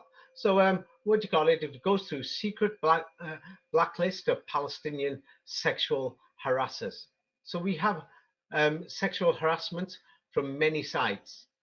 Yes, what do you call it? From many sides. But the thing is, the Israeli army is involved in it in such a huge scale that it's unbelievable. Let's go through this more and investigate. Yes. So the thing is, when people are turning around saying I stand with Israel or free Palestine, we really need to investigate these things. That the next generation, are they planning an Armageddon? Have the people in power caused this on purpose so that the violence gets worse? So the thing is, we have to really investigate this before we make decide what to do. Let's have a look at this. Children's Alliance, and there's many European, people who are charitable. Let's say if you want to be charitable, you'll say, I'll go there, I'll join it. Palestinian children, when they get arrested, are sexually abused. I wonder what they're doing to these young boys and these young girls. Yes, what do you call it? Yes, the girls, they're always stripped naked, beaten, blindfolded, and many other things. Yes, always means in most cases, but in other cases, it depends. That there is many good soldiers, many people who refuse to serve in the army, but the amount of reports that's coming out, it looks like it's almost always that it's so widespread that even in the what do you call it? Yes, Save the Children. These are big organizations. Even they're talking about it. That it's not just a joke. Yes, that even Jewish journals and other things, and people who are in Europe and America are saying, what the hell is going on? That's why now, what do you call it? It says beyond male Israeli soldiers, raping Palestinian women in these detention centers when they break into the houses, sexually assaulting them, things like this. This is what's happening. And everyone knows what the Muslims are like. We've got them in Europe and America. Never mind the Muslims. What would the people in Germany do, or in Canada do, or in Australia? If these men are coming in, they're kidnapping your daughters or kidnapping your children, and you found out your son, he's 5 years old, he's having problems in the toilet, and then he starts crying and he says, I've just been sexually abused. This is not a joke. You see? Yes. So these things, they're even in the journals. It's not even now even the alternative media. I'm talking about, that the calm media, music channels, everything. Even they've started talking about it. Palestinian women freed. Here is one case, Cairo.com. Women who were raped. when they got kidnapped, of course they're going to say, we arrested them, they were terrorists. Why do you need to rape them if you're going to arrest them? Yeah. The medium, sexually assaulting the women and things like this, and saying, hey, we'll let you go, we're demanding sexual favors, we've broken into your house, we're going to stay here for an hour or two, we'll trash it. If you don't want us to damage the house, or, give me a sexual favor. This is a professional army here. Yes. So the thing is, here is the Jerusalem Fund. These are now the mainstream media and Sage journals, everything. Sage Journal is a very big journal. All these people are mentioning it. Sexual harassment and sexual violence has been used systematically. It's normal by Israeli soldiers against the Arabs. Yes. What do you call it? Yes, sexual violence. It's a weapon. Yes. So the thing is, this is actually going to lead to World War III the way it's going. Let's say they expel the people of Gaza, they go to Egypt. Those people are going to talk. Already everyone knows that the Muslims share messages amongst themselves, WhatsApp, Facebook, Instagram. They know all this. It's the non-Muslims who don't know. You see? So the thing is, it's actually ridiculous. And do you want to know how bad this is? This is actually so bad that even I couldn't believe it myself. I knew it was there, but when I was preparing this video, look at this. 1 million Palestinians or Arabs have been arrested since 1948. No, detained means that they were kept in custody. And another million were arrested. That's 2 million Arabs. What have they done to these people? What do you think is going to happen when these children grow up? Is anyone paying them any compensation? Do they think they're just going to shut these people up? Yeah, they can do. Many people have said, let's kill them all. But even here, it's more likely that if it is up to the power structure, they deliberately would allow them to grow up, so the violence cycle continues. That's what they have done. That's why already the violence isn't stopping. This has been happening since the 1940s. The British were doing the same thing.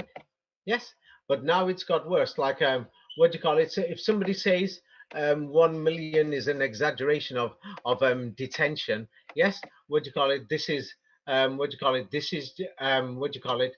Organization for Human Rights. They say it's 800,000. Yeah, so people are fighting about the numbers.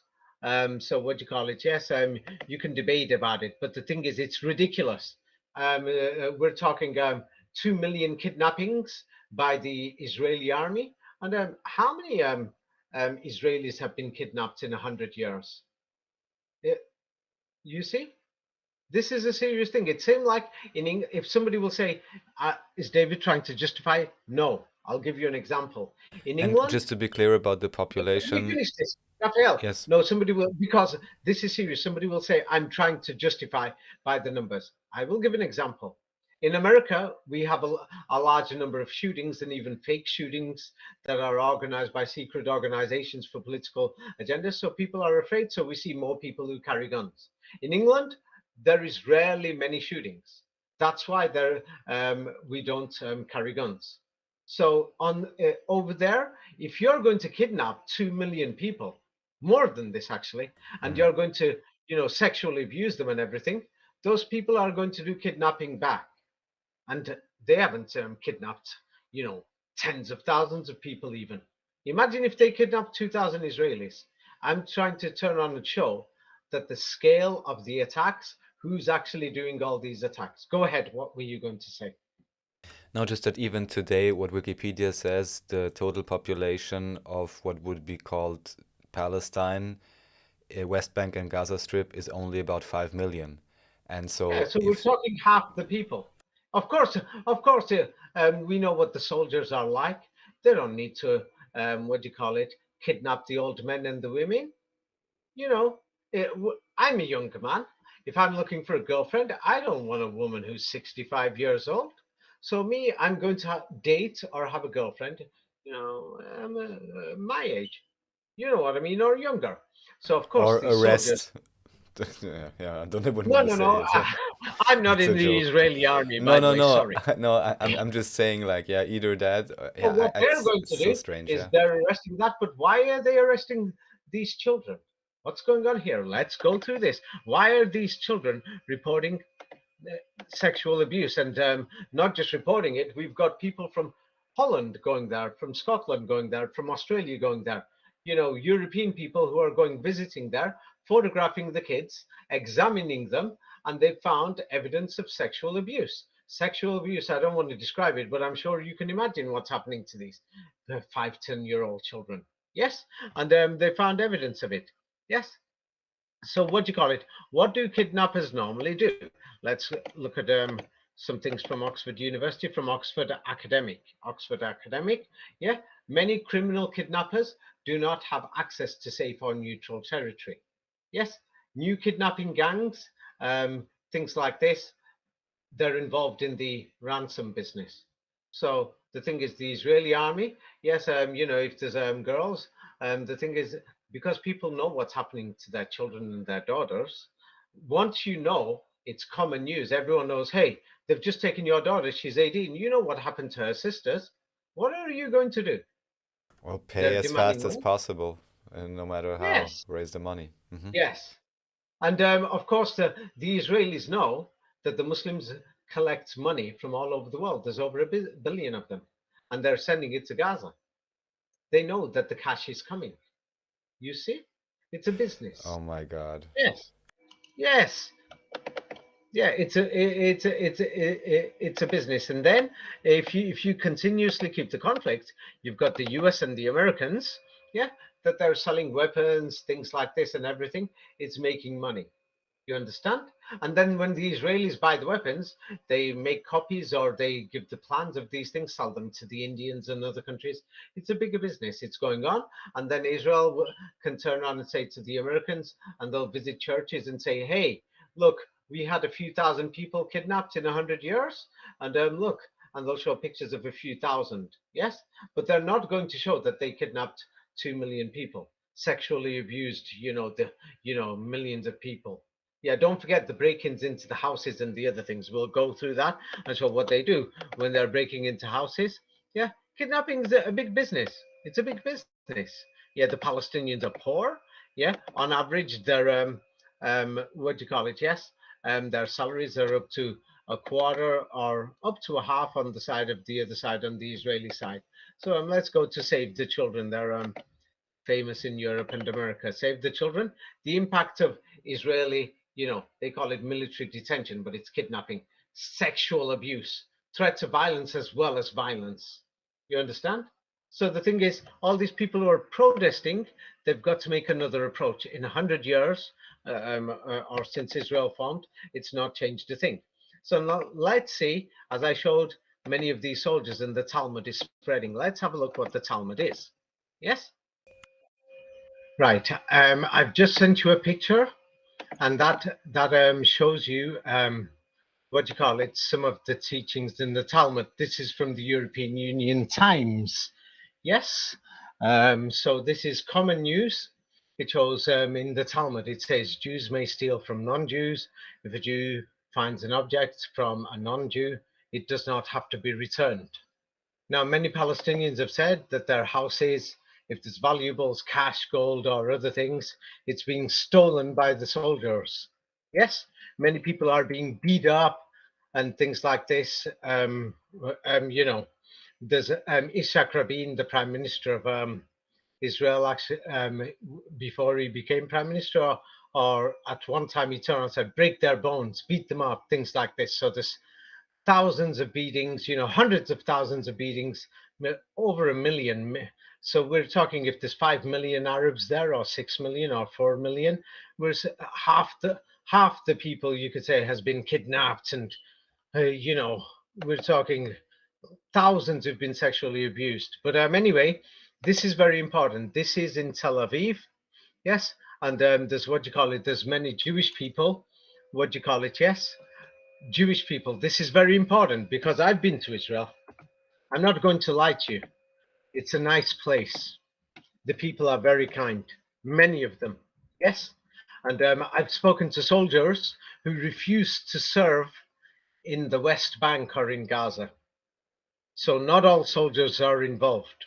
Yes, who refuse to serve on night duty, breaking into houses. Many Israelis have refused to even join the army.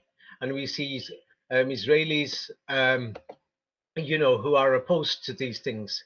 So there's thousands of them. Yes, hundreds of thousands of Israelis are actually against what's going on. Yes, what do you call it? But of course, what do you call it? Yes, there's many Israelis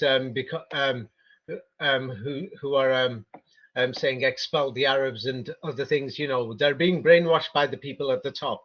So the conflict is caused by the people at the top. The last video shows it. My book shows it. The mathematics shows. The mathematics, yes, somebody turned around and said, wrote a comment, I call it pathetic and stupid, that they've turned around and said, hey, the people at the New World Order are 100 years ahead. If I, David, know these things, it means I'm 100 years ahead, and so can the people be 100 years ahead. Yes, that Palestine is actually Polishstein, it's Poland. But who invented that? We'll go through that in a minute. Yes, who invented all of these things? Why was this? Why did they put the Jews at the center of the conflict in Europe? What happened? Who caused all these problems? Yes, so the Talmud has disgusting things, but there's thousands, hundreds of thousands of Israelis who have got nothing to do with this. And there's hundreds of thousands of Jews all around the world who've got nothing to do with this, and they're opposed to it, and they're disgusted by what's going on. Yes, so the thing is, I don't want anybody to label anybody. Yes, what's going on. Yes, but the things that are happening are ridiculous. Here now, this is back to the Talmud. This is from evangelical websites. The Talmud exposed. When a Jew murders a Gentile, there will be no death penalty. Yes, there's so many Palestinians being murdered. Yes, it's a murder. Yes, they're going to turn around and say he was defending himself. That child was a terrorist. Yes, he's only 7 years old, but he's got laser eyes like Superman. The soldier was terrified for his life. Yes. So these things are mentioned in the Talmud, and then some people will say, are they really there? They can check online, and they can open it. Here is from the Talmud Sanhedrin, or Sanhedrin, however you want to pronounce it, 57a. Yes. What do you call it? Yes. What do you call it? What he does, a Jew, what he does to a non-Jew, it is permitted. Some of these things, you understand? So the thing is, people can read it themselves. They can watch it on their laptop or their TV screen in big, so that people can read the evidence for themselves. Here's another page that goes to it, 57a, and it turns around and says, with regard to bloodshed, if a Gentile murders another Gentile, or a Gentile murders a Jew, he is liable. If a Jew murders a Gentile, he is exempt. Yes, these are the opinions written in this book, and many people will say these books were written by the Jewish people. Who said this book was written by the Jewish people? Here is it's here. Here is another one. That a Jew can steal from a non-Jew, things like this. So these things are written there, and many ordinary Jewish people in Israel, they know these things. Many of them don't. Yes. Here it shows what do you call it? If there's many people who've worked in for Jewish people and things like this, and they're not getting paid and things like this. So the thing is, and there's lots of problems with this, saying if he wants to pay him less, withhold his wages, everything. So there's things like this. Now, when it comes to children, these kids are being arrested, and they've said they've been sexually abused. It turns around and says here, what do you call it? At the bottom two lines, people can read it. The Torah does not deem the intercourse of a child who is less than 3 years old, etc. It's talking, does not deem a younger boy to be like an older boy. Yes, because an older boy is a man, and that's classified as homosexuality, which is banned. But a young child, yes, is not classified as a man. Yes, you understand? So, a young child who is not a man. Yes, so it's not being homosexual. So now the thing is, there's many books, many documentaries, and many things in the European Union, in the United States, about anti-Semitism in Poland. And the thing is, what do you call it? Um, who did this? The people in power spread the rumors and the stories, whereby the Jewish people were blamed for the failure of Europe and for the failure of Poland, as things like this. Yeah, and if many people don't know, Poland, Lithuania was actually the center of Europe. Poland, center of Europe geographically. Yes, many people don't know this. The geographical midpoints of Europe are actually, there's 2 points, one's in Poland and one's in Lithuania, depending on how you measure it. Yes, so who is it that made sure that the Jewish people ended up there? Was this a coincidence, or was this, planned on purpose by the people in power to actually cause conflict in Europe? Yes.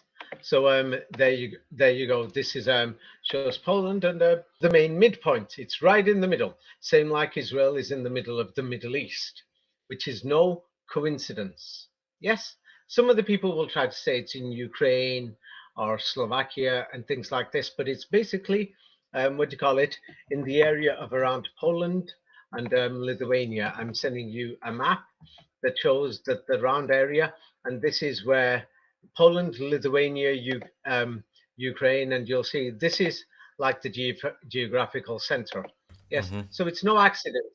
Somebody made sure that the Jewish people were there on purpose. We can't find them there before the 17th century. Yes, and how did the population increase? Yes, and the thing is, I don't want to talk about it, but the thing is, there was it was well-known stories and many things that Jews were blamed for children who disappeared all over Europe. Right. Yes, Mm-hmm. for many other things. Yes. So the thing is, the Palestinians are children have been examined, and the women have been examined, and there's mass wide-scale sexual assaults that are going on. We're talking, you know, 2 million people have been kidnapped. Yes, and what do you call it? Yes. So it is a question what happened in Europe, because there was Jewish persecution and the Jews were blamed for this. So now the thing is, because the 19th century was in the past, we can't find these people, they're dead, but the Arabs are alive right now. You see? So the Jewish state, it mentions History Channel that emerged in 19th century Europe, in Poland, Polishstein. Yes, you read it, History Channel. Yes, Mm-hmm. and then it moved. So the thing is, let's go through the Talmud and a bit more, and a bit more about Jewish history. And what do we find? Yeah, during the early half of the 19th century, the first modern Jewish historians, Isaac Marcus Jost and Leopold Junst, yeah, they regard the Old Testament as a theological work of Jewish communities after the destruction. It was so it's more recent. The Jewish communities. This is the 19th century. Jewish historians. It was not until the second half of the century that others developed a national vision of the Bible. Yeah, that means that they didn't consider the history of the Bible had something to do with them, that it became a national vision for the Jews in Europe, in Poland, and things like this, only in the late 19th century. Yes, and the constant repetition by Zionist historians, yeah, what do you call it? Or now it's the biblical history since only in the last 100 years, 150 years have become biblical truths. Yes, or nobody even knew half these stories. And Fomenko has shown that the Old Testament was written after the New Testament, and it was written recently. And I've gone through this in my books. Now, if people don't read my books, then I can't do anything about this. Yes, so it means the Bible is not old. And the thing is, we can't find this history. Yes, you'll find it in my book, Jesus Christ, The Last Crusade, and in Jerusalem is in Europe. Yes, if you read these books, you will be able to understand it more. Um, if you haven't read it, then just don't make some crazy comment or something. Please study something yourself first. Yes. So now the thing is, there's a Jewish professor. Well, his origin is Jewish, but now he may be an atheist. He's from France. He's very famous. His name is Professor Henry Atlan. Yes. And he's even explained this, saying that what do you call it? That Judaism was created after Christianity and Islam. Yes, who created it after? So these things are not a joke. And so who were the Jews before these people?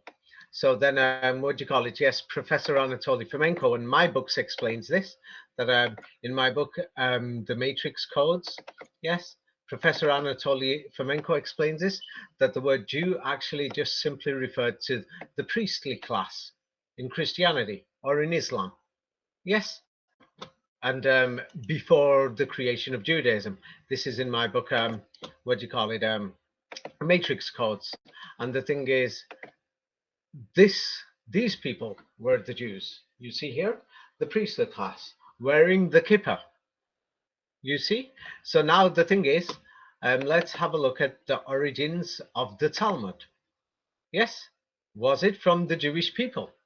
Because many people are going to say it's in their religion. Who said it's in their religion and invented all of these things? Is this history true? Yes. So we see the Jews of the Middle Ages. Here they are. It's the priests.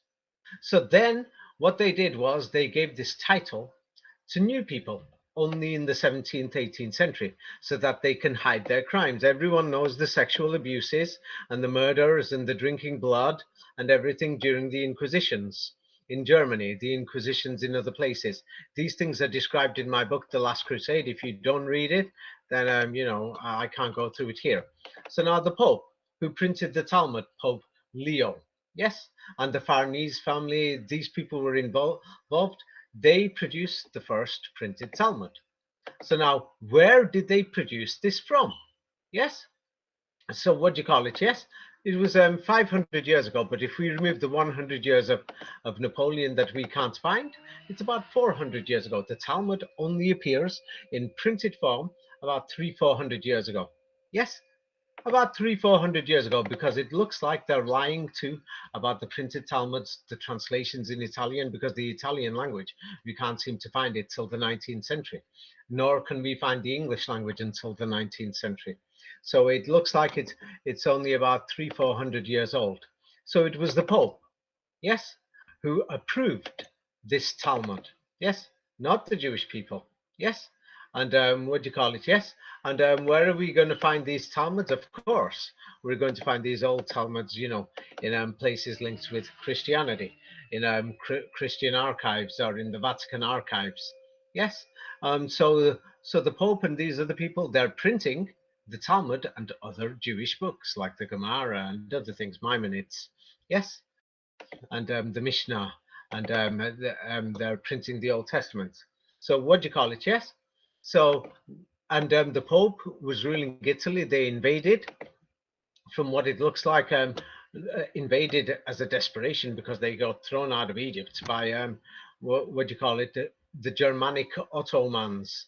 Yes, under Fatih Sultan Mehmet, it looks like, from what Professor Fomenko has shown. Now, many people have started to declare Mehmet II is the Prophet Muhammad. No, because they invented the history, and there's also Muhammad Genghis Khan and Ulu Beg Muhammad, and they've duplicated and invented lies into the history of the Prophet Muhammad. So that's why I am not declaring that Fatih Sultan Mehmet II is the Prophet Muhammad, but he's a reflection, and they've invented this character, yes, based on true actual history. So now you found this discovery of a hidden treasure.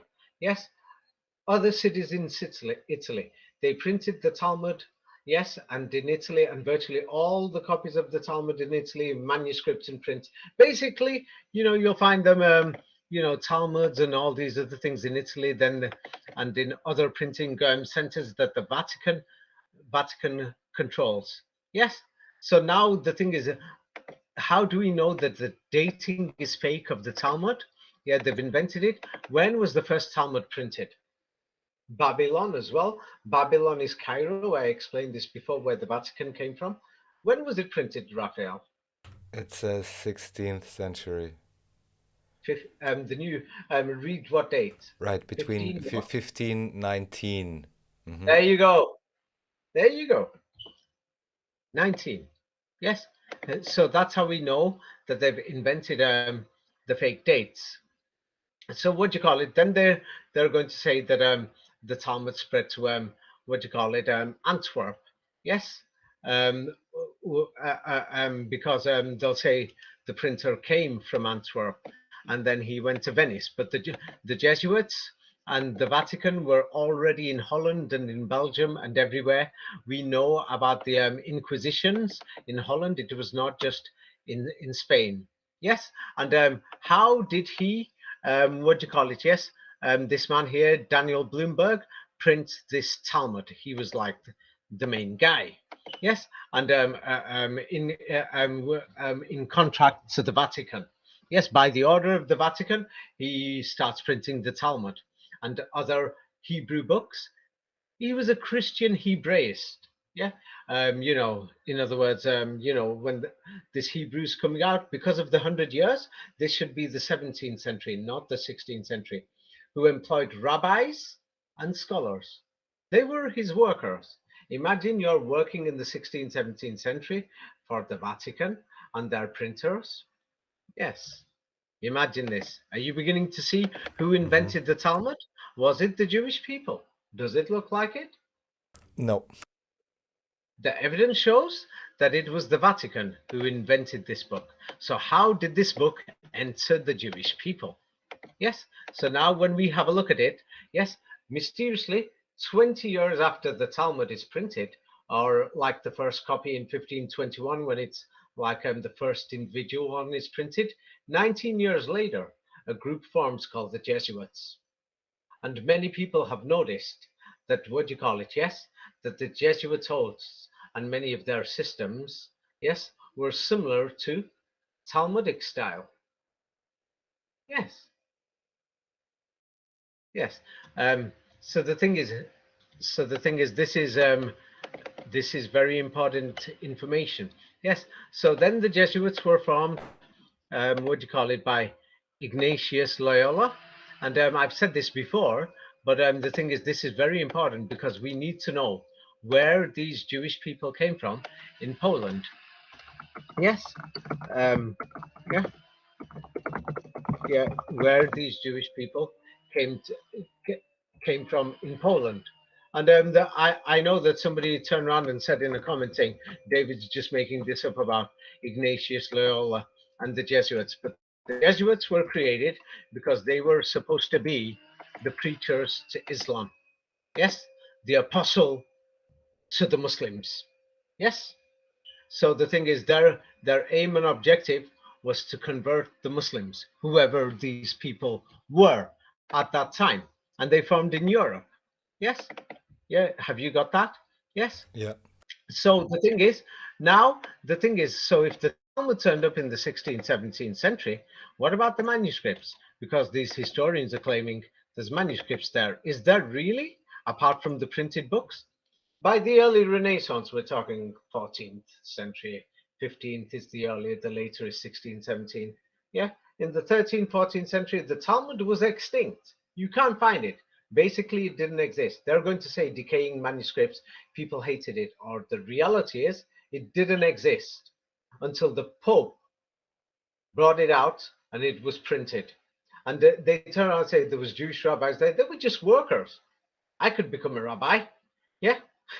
And just be working in one of their offices and helping them to write these And things so even you that they will. explained initially that Arabi just means someone who can read or write, no? Yeah, rabbi. Yes. And at that time, it means master. Yes, it's an Arabic word. That's why in Europe we've got hundreds of millions of pages of Arabic books in Europe, which we can't seem to find in the Middle East. Yes, that's another thing. Yeah, we'll go through that next time. So what do you call it? Yes, through Bomberg, Pratensis sponsored with the blessing of the Pope, the publication of the Bomberg Talmud. So sometimes they say 1519. Here it says 1520, the finest edition of the Babylon Talmud in Western history. Yes, and what do you call it? This ensured the continuation and expansion of rabbinical Judaism. So because we've got 100 years from Napoleon, so you could say 1620. Yes. So then the other thing is because 1519 is suspicious. And the thing is, we can't seem to, there's not many Jews. They didn't turn up until the end of the 17th century and the 18th century. So we can say the project has just started to invent Judaism. They started the project to invent Judaism when the Vatican invaded Europe. Yes, and this not ensured the continuation and expansion of rabbinical Talmudic Judaism, they invented it. They invented it Hmm. and created it. Yes, and the Renaissance Pope of Rome, read the last two sentences. The Renaissance Pope of Rome served as the father of a new birth, haha, Renaissance, of Talmudic Judaism. Yes, they invented Judaism. Yes, Talmudic Judaism. If you remove the Talmudic Judaism, all you've just got is the Bible, the Old Testament. Yes, and then what are we hearing about during the Renaissance Inquisitions and all this in Europe, what the Pope and their armies were doing to the women? You know, Inquisition trials. You know, they were abusing women. They were kidnapping women. Oh, they are going to call it arrest. They were what do you call it? You know, sexually abusing children, things like this. This is what we're seeing in Israel right now. Yes. Can you see it? Yes, I wasn't Yes. aware this happened in Italy. This is Italy, no? Oh, All Luca. over, Hmm. all over Europe, in Holland, everywhere. I'm giving an example. You see? Yes. It's not the Renaissance was throughout Europe, and the Vatican armies marched throughout Europe in contract with other people. They took over Paris and they named it after themselves. Faris, Farsi. Yes, the original Arabic Farsi, Prussia, yeah, Persia. Yes, and then it spread there. Yes. So what do you call it? Even with Leonardo da Vinci, all these artists, and people are saying, what about these sexual statues throughout Italy, which is um, famous for? Yes, you've seen some of these things. Yes, sexual statues in Italy. You know, yes. So the thing is, all these artists, Renaissance artists, had a lot to with the Vatican, and we even see pedophilia. Yes, I don't like talking about it. About the children in these statues and other things. You know, there's even with animals and other things, and that's why the Talmud even talks about these subjects. You know, about sexual activity with animals and things like this. So the Talmud came from the Vatican, from Italy. Yes, it was their thing, and the thing is, it's so disgusting. You know, I don't want to share it. Many people have seen it online. You know, where the children and things like this are in sexual statues throughout Italy, and then in the bordering regions, as the Vatican army spread. You know, they had their what do you call it, invasion of Czechoslovakia. They call it the Crusades in Bohemia and things like this. The dating, of course, they've falsified it. Yes, and what do you call it? Yes, so the thing is, what do you call it? Many people have shown that what do you call it? What the Jesuits were doing and the order of the military organization and how they were spreading things, and it had a lot of similarities with the so-called moral teachings of the Talmud. Yes, and many people have documented this. In universities. So it's not just something that I'm making it up. So now let's have a look at this. What about the Jewish people who mysteriously turn up in Poland and all these other places? Yes, 300 years ago. Yes. So now let's have a look. Where did they all come from? Yeah, this is a very important thing. Now, mysteriously in Europe, yes, um, we've got the Pharaon or Farnese of France, and then we've got Pharaon's fort or Pharaoh, Pharaoh. Yes, this is explained in my books. If you haven't read them, you won't understand the Pharaoh and the Pharaon. What do you call it? Yes, and then the French invasion of Russia. What they did was they what do you call it? They were kidnapping people. Yes, the French. They will call it Russia, but the French conquered Russia, And because they've given a false history, they're going to say the Romanovs were Russians. In the late 17th century, yes, for example, after this, we're talking 300,000 orphans, Jewish orphans. Let's check if they were Jewish. And they've sent them to a place called Pale of Settlement, Pale or Pole or Palestine, Pale, Pale. Are you beginning to see the origin of this word? Mm-hmm. Yes. So now the thing is, there is a Pale of Settlement. Where was it? It was in that location, the center of Europe, right in the heart of Europe. They're sending all these people and they're saying, you're Jews, you must go there, especially from Russia. Yes. And that included, it was a wide area. The wide area like Greater Israel, Eretz Israel, yes, are saying includes Iraq, Syria, Egypt. So the Pale of Settlement, the wide area, because eventually they put them into settlements and surrounded them, included Belarus, Moldova, Lithuania, Ukraine, East and Central Poland, and things like this. Yes? So they're sending them to this place called Pale or Palais. Yes? And what do you call it? Yes? And what was the language there? This gives it away. Yes? The language there, what do you call it, was Yiddish. Yes, and everyone knows Yiddish is a mixture of German and Slavic. So that means that they must have got hold of people and people in Germany and in Italy who were brought up, most probably orphans, because everything comes back down to orphans, that these children, and they took them from places, kidnapped them, killed their families, and they told them your parents were Jewish. Yes. So now the thing is, let's say 300,000 Jews. Yes. In what do you call it, in the 19th century. Yes. 300,000 Jews. Yes. In the 19th century were children. 300,000 children. So now let's have a look at the Russian army at that time. It was French, run and controlled by France. I'll go through this in a minute. It was not a Russian army. They're lying. Yes.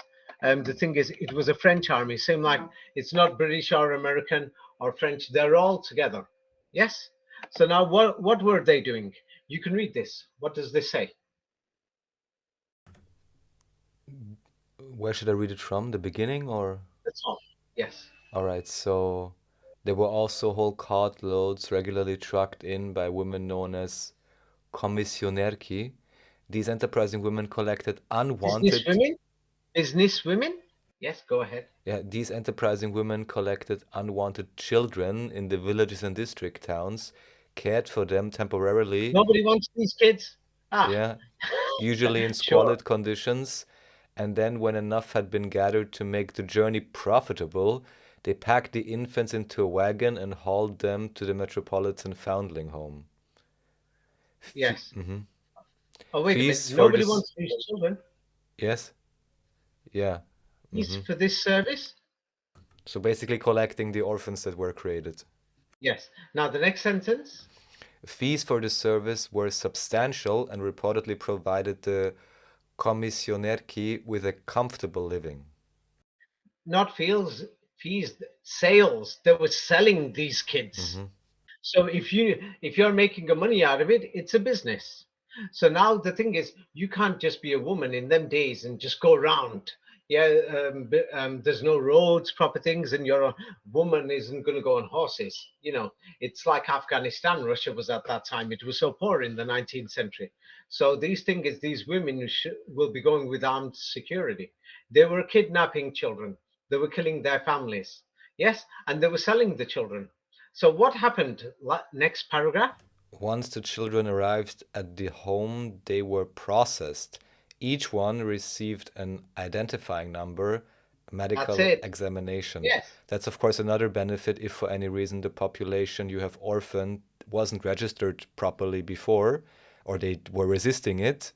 Of course, now you get their children inside the matrix for sure. Yes. So, now, but the main thing is, look at this. It's a business. They're processing them, and they don't give them a name. It's a number. He's number 48.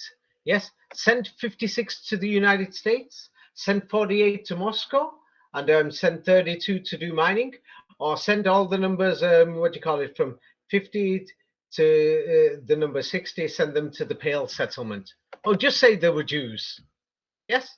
So now even Jewish people will say that they were Jews or they were orphans. We don't know who their parents were. They were kids. We don't know if they were Jewish or not. So now these children have been sent over there, 300,000 children, 300,000. Yes. And when they were given a Jewish education in a yeshiva. Yeshiva just means Jewish school. So let's examine these Jewish yeshivas. So now these people, when they grew up, yes, they intermarried, and at that time they're having 7, 8 children. So the population grew to millions. You see? Are you beginning to see what happened Hmm. now? Yes. So I want you to try and guess now. How do you know? Now, I want you to think now. These what do you call it? Yes, here is an example of the people in what do you call it? Eastern Europe 100 years ago. Do they look like Christians or Jews to you? No. No, no. I'm not going to lie. And then we've got these children who are coming. Yes, and the thing is, they've been kidnapped here. How do you? I want you to tell me which. I'll give you the answer in a minute. Which one of these is Muslim? Which one's Jewish? And which one's Christian? Well, there would be no way to tell, really. It's impossible. Yes. Now the young girl is wearing a scarf. Yes, so it means that they came from these parents in the first picture above. Yes, that the parents they look like Muslims. Well, we'll go through that in a minute. That it looks like Europe was a Muslim civilization. This is what the evidence shows. So you cannot see. I said I'll tell you in a minute. The truth is, I don't know either. It's impossible to know. So now the thing is, they gave them numbers, they sent them here and there. Businessmen sent them to America, here, there, everywhere, and for mining and everything. So now many of these children could still remember their parent and they kept the culture. Yes, they still kept the culture. That's why we can still find this culture in the 1930s and 40s in Europe. Yes, in Germany and in other places, we can still find it. That the children were still wearing these things only when they went to school in the 50s and 60s. Actually, in Europe, they forced people to remove the headscarves. Many people don't know You know this. that even today there is always these contentious topics, I think even in Austria, about whether or not to allow headscarves in schools. Of course, now it's about officially about different things, Ah, but it's still the yes, same thing about the headscarf, yeah? yeah. The thing is, you have to remember.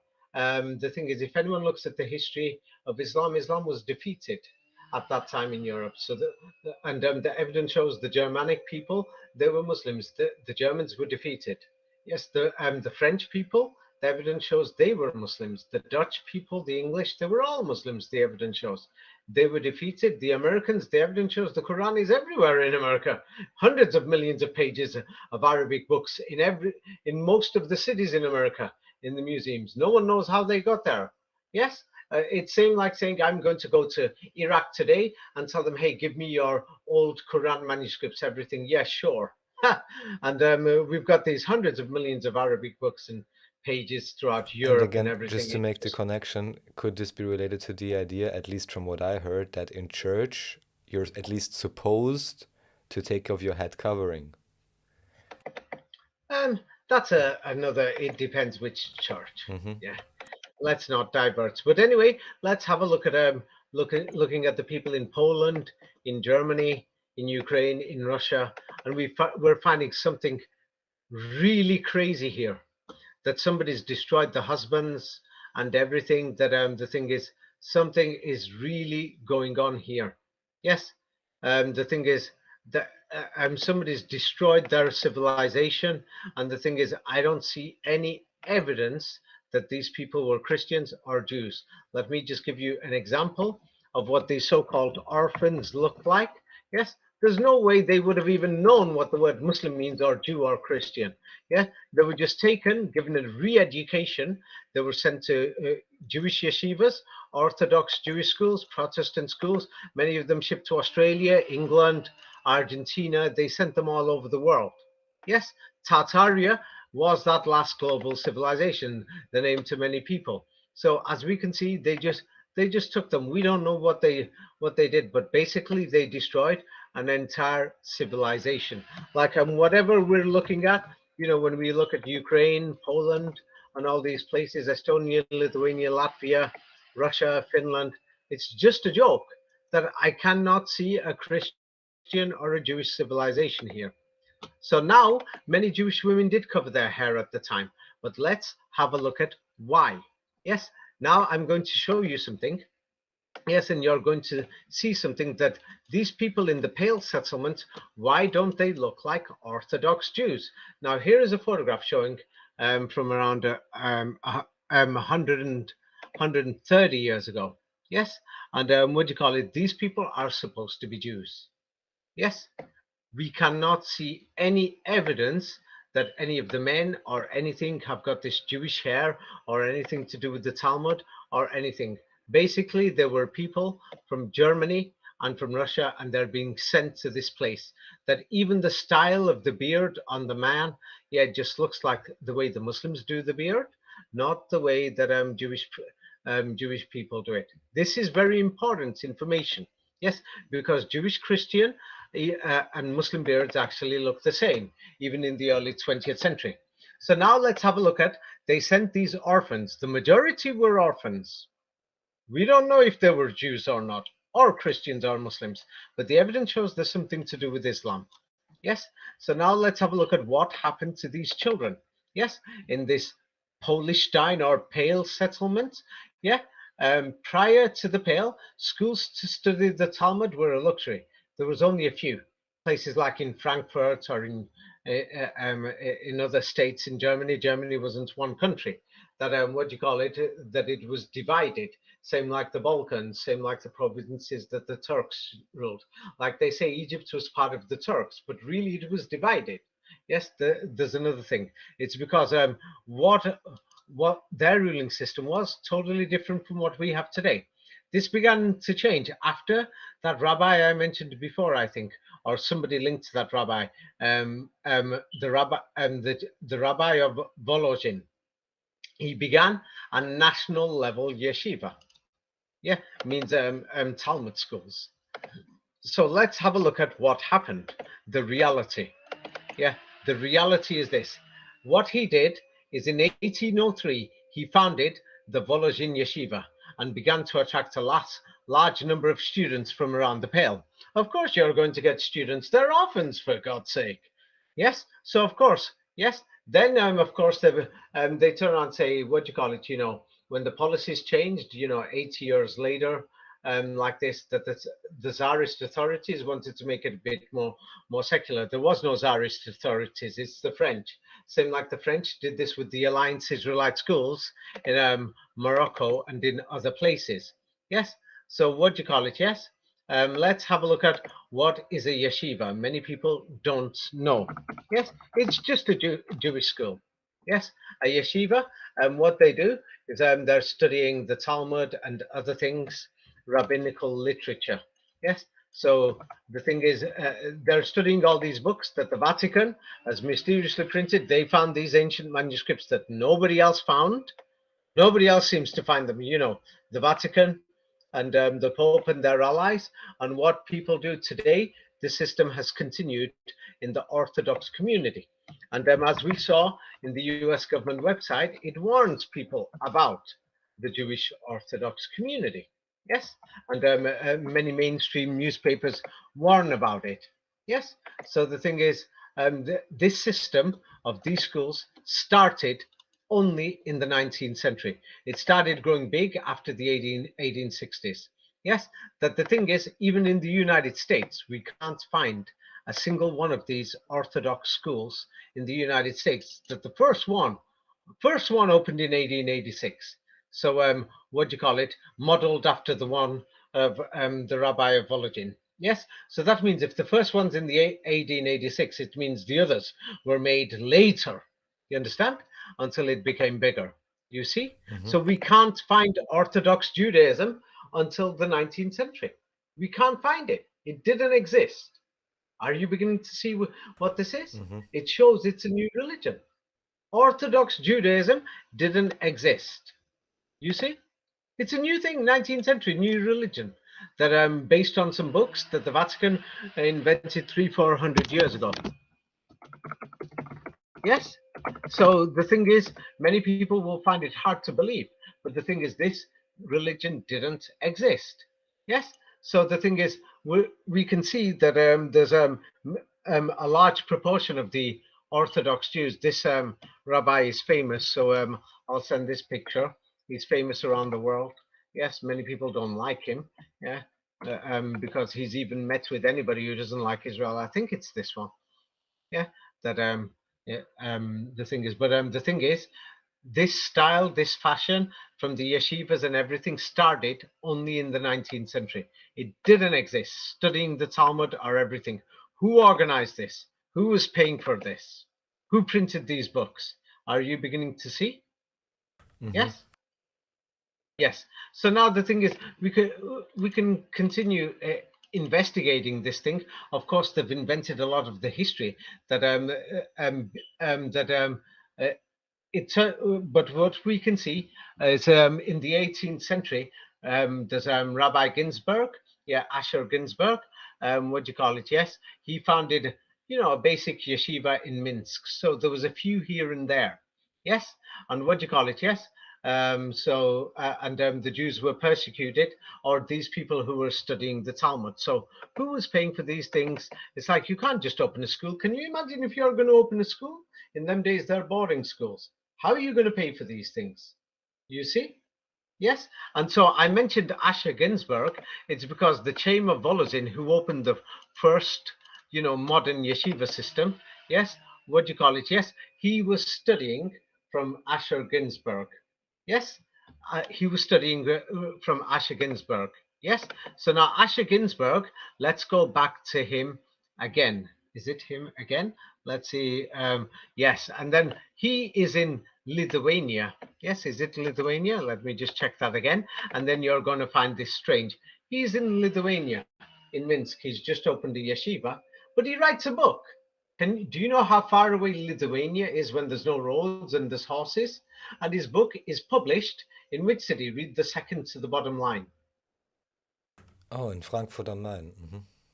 Yeah, in the city of Firan, the fort of Firan. Yes, or Pharaoh. Yes. So how can this be possible? It seemed like me saying I live in England and I've just got my book published in Greece or in Serbia. You see? So the thing is, and the Vatican controlled these things, and there were strict publishers that you'll get killed at that time if you're going to try to publish something they don't like. So you see, so then many people will turn around and say, okay, so the thing is they're publishing them over there, and there was some yeshivas in Germany. Yes, who set them up?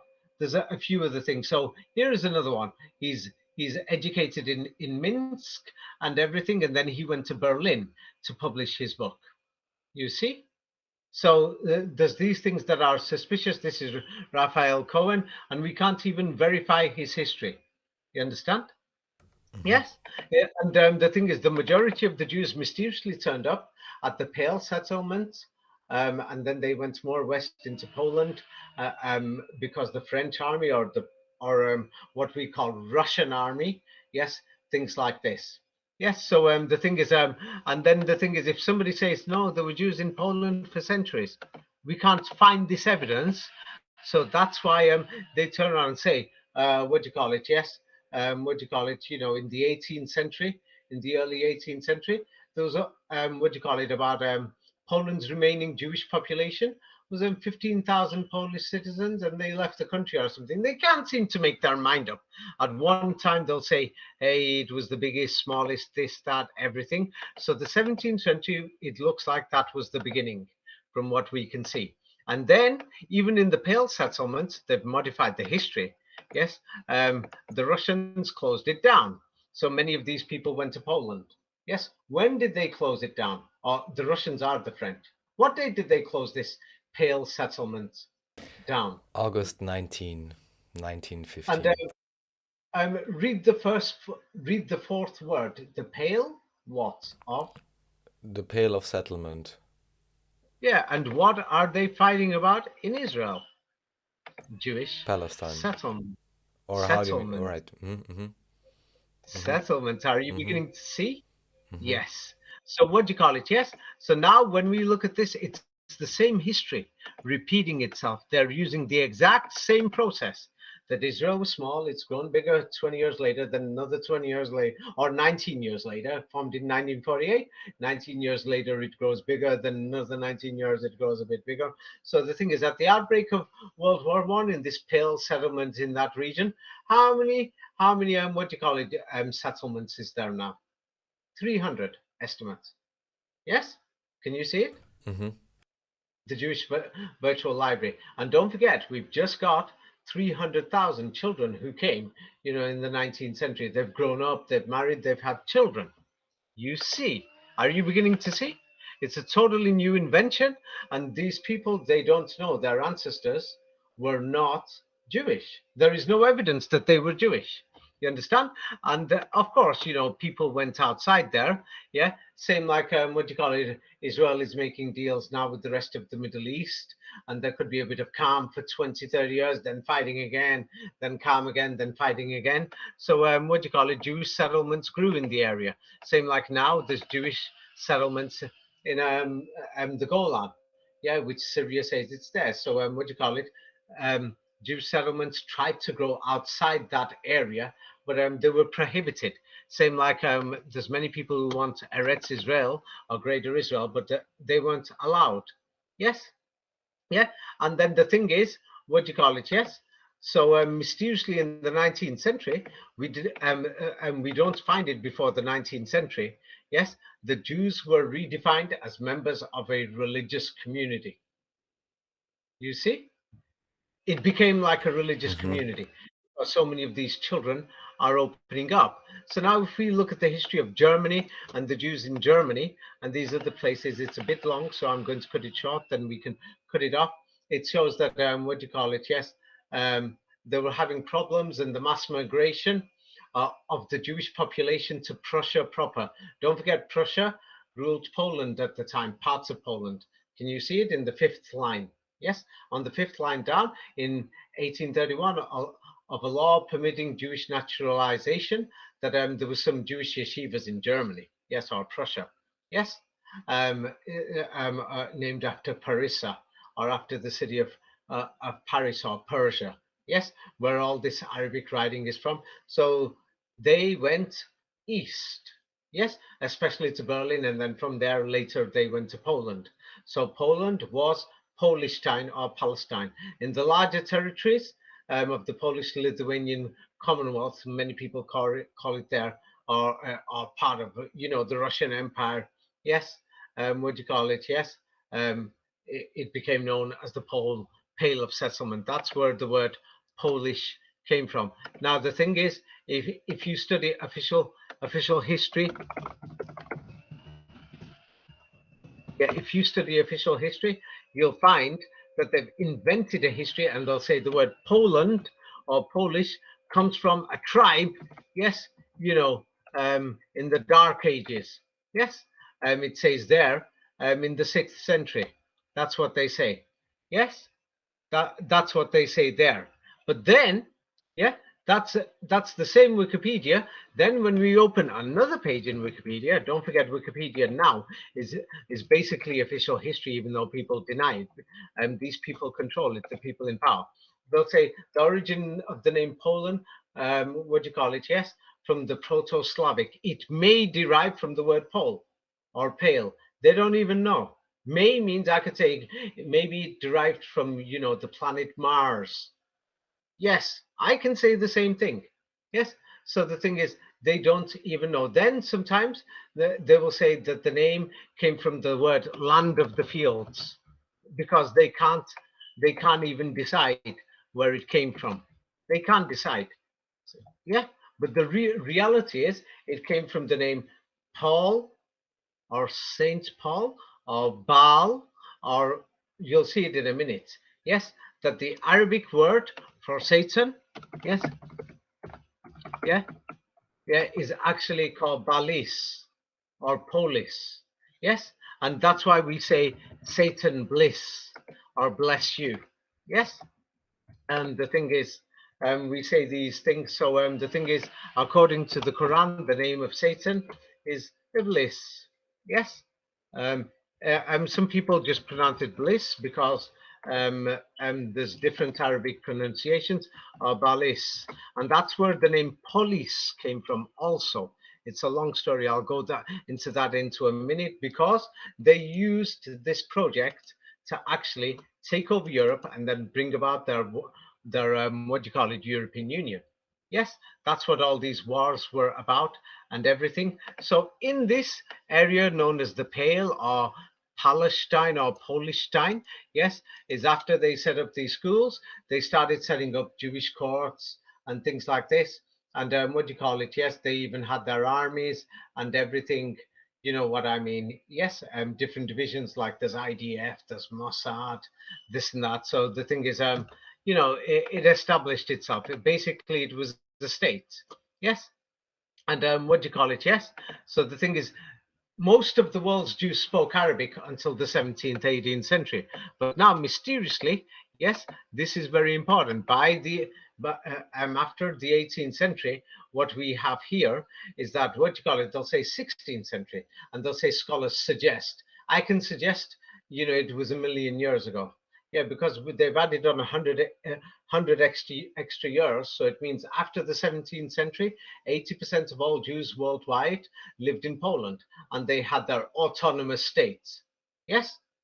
Yeah, and the 100-year era in the timeline, or the fake Napoleons, yeah, they have to read the book. Now, this is very important, because the Napoleon book, if you don't read it, you won't understand. Now, it is well known. Everybody knows this. All the elite, all the military generals of the Tsarist Empire in the 19th century, all of them spoke French. They spoke French as if it's their native language. It's their first language. Actually, they were French, but or the followers of Firaun. They were French. So the French invaded Russia. But what was Russia at that time? Tartaria. That's where we're coming from. Yes, Tartaria. Now, many people talk about it, and the thing is, they slowly took over. It was the French who took over. Now, that's the thing that people don't understand. So the thing is, they took over. They totally destroyed the country, destroyed the men, everything, and we can see that it's a Muslim civilization. The women look like Muslim, everything. They were kidnapping the people, sending them to the West to populate America, Canada, everything. Yes, yes. And the thing is, many people deny it, and they don't want to talk about it. Yes, but what do you call it? Yes, what do you call it? Yes, yeah. The thing is, it is known that the Tatars have no other religion, but they were actually Muslims. Yes, and the thing is, they came from a place called Hazan or Hazar or Hazaria. Yes, and the thing is, they were Muslims. So the story of the Khazars is a total lie. Yes, that today most Kazan Tatars are Hazar. Yes, in Hazaria. Yes, they what is known as Hazaria, or these places, they're all Muslims. Yes, so the Tatars are actually Muslims. Yes. So the thing is, in the maps we see there was the civilization Tartaria, and the thing is, the French have invaded. They never left. That is why, yes, all the Russian generals, all the elites, everybody spoke French. It was actually French. Yeah, a different division. So now the French, let's go back there, are attacking the Tatars in Russia. They're taking land. They're going east. They're separating men, women, children. They're killing the men. Some of the children, they're sending them to Polishstein, or the Pale settlement, and they're being taught this new religion by the Firaun or the Vatican, and they're learning Judaism in the 19th century. The others are being sent to Orthodox schools. You see? Or the invention of the Orthodox religion. That's why Fomenko says before the 18th century, the Orthodox religion and Islam was one religion. Yes? And in this religion, we can see and many of the young children who were Jewish, they kept the Islamic prayer system. That's why the Jewish prayer system, what do you call it, is the same as the Muslims. Yes? Basically the same. So many Muslims are saying, hey, that the hadith and the history invented the prayer system. No, it didn't. I'll go through that next time. and it didn't come from Zoroastrianism. All this history is a lie. So now the French on one side, yes, it's the French Russians, the French control it. They've got, Russian or Tatar men, yeah, who were children who they kidnapped, and when they grew up, they became soldiers. Yes, same like the Arab Legion, yes, invaded Israel, and it was the British. So now we've got the Russian Legion that's attacking Tartaria and sending all these children to Orthodox Christian schools and to Orthodox Jewish schools. Yes, in the Pale settlement, but it's the French. They are French. Are you beginning to see now? Hmm. Is world history becoming a bit more easier? Now from the West, from Paris, what we've got is 1860 because they're lying about the dates, and the Napoleon thing is messed up. So in the 19th century, at that time, they set up the Alliance Israelite Mikol Universal. Yes, and what they're doing is opening up these yeshiva type of schools in Morocco, in Algeria, in Tunisia, in Egypt, in Syria, in Lebanon, in Palestine, in Iran, in India. Yes, they're opening up them in the other side to invent the Sephardi and the Mizrahi Jews. They're actually inventing these people. Yes, so they invented Judaism. Yes, and if some people are going to say there's nothing wrong with the dates, yes, there is. My book Napoleon Doesn't Exist goes more into the numbers. It's not just the number 19. There's more. Yes, and then the thing is, many people try to deny it, but there's something wrong. You have to read my books, and then you'll find it that we've got the entire Eastern Europe in this so-called Polishstein and Pale settlements, and what we've got, the entire territory of Russia and Eastern Europe has got nothing but Arabic coins before the 17th century. Yes, or they're going to say they're from before the 10th century. Even if it's before the 10th century, we've got a problem. They're all Arabic coins. So if they're all Arabic coins, this raises the new question. Yes, if they're all Arabic coins, all these so-called Jews, yes, Ashkenazi Jews, yes, and all these so-called Orthodox Christians, what was their religion? These coins turn around and say there is no God but Allah. Yes, La ilaha illallah in Islam. Yes, yeah. So they've got this on, and they're all over. It's actually the number one coins that you're going to find. Yes, this is an example of some of the coins. I'm just going to show an example. Yes, these dirhams are found all over, all the way up to the North Pole. That it just doesn't make sense. That what do you call it? It just doesn't make sense that, like last time we discussed, what are all these Islamic manuscripts doing in Dublin? Yes, before the 18th century, before the British, totally destroyed everything. Yeah, so here is an example of these coins that says there is no God but Allah. Yes, they're all over Eastern Europe in the so-called Jewish settlements where the parents were killed and the children are orphans. This is, example of coins from Dublin in Ireland. Or they're going to say it came from Uzbekistan, Afghanistan, or Pakistan, some with their garbage history. Yeah, in the Dark Ages or something, but it's just garbage. So what is going on when we've got all these people? So now let's compare them. Yes, let's compare these people again. So now we'll compare them. Here we've got what you call it Arab women, or if you want to call them Palestinian. Palestinian is the wrong name. It's not their name. They're the women of Quds or Qudus. When we look at them, they look just the same like the women that we're seeing in Europe 100 years ago. So all these Israeli soldiers who are abusing and attacking these women, they should know that their own grandmothers were the same people. They had the same coins. They are their own ancestors. And many of them, they can't even find the genealogy. Invented genealogy books by the Vatican, printed in Germany and in Italy, in the Germany princely states that the Vatican controlled. Yes, the first one is Palestinian women. Now let's have a look at these women who are so-called Orthodox or Jewish women. Yes. So the thing is, what is going on? And the thing is, if somebody says I'm making it up, what's happening to the women? Here we are. Yeah, these women, here they are, Palestinian women and Israeli soldiers, making them, totally naked, saying, "Hey, we're looking for, in case, you've got a missile or a rocket launcher." And even in Israel, they can't hide it. It's so widespread what they're doing. What do you call it? This is from the Times of Israel.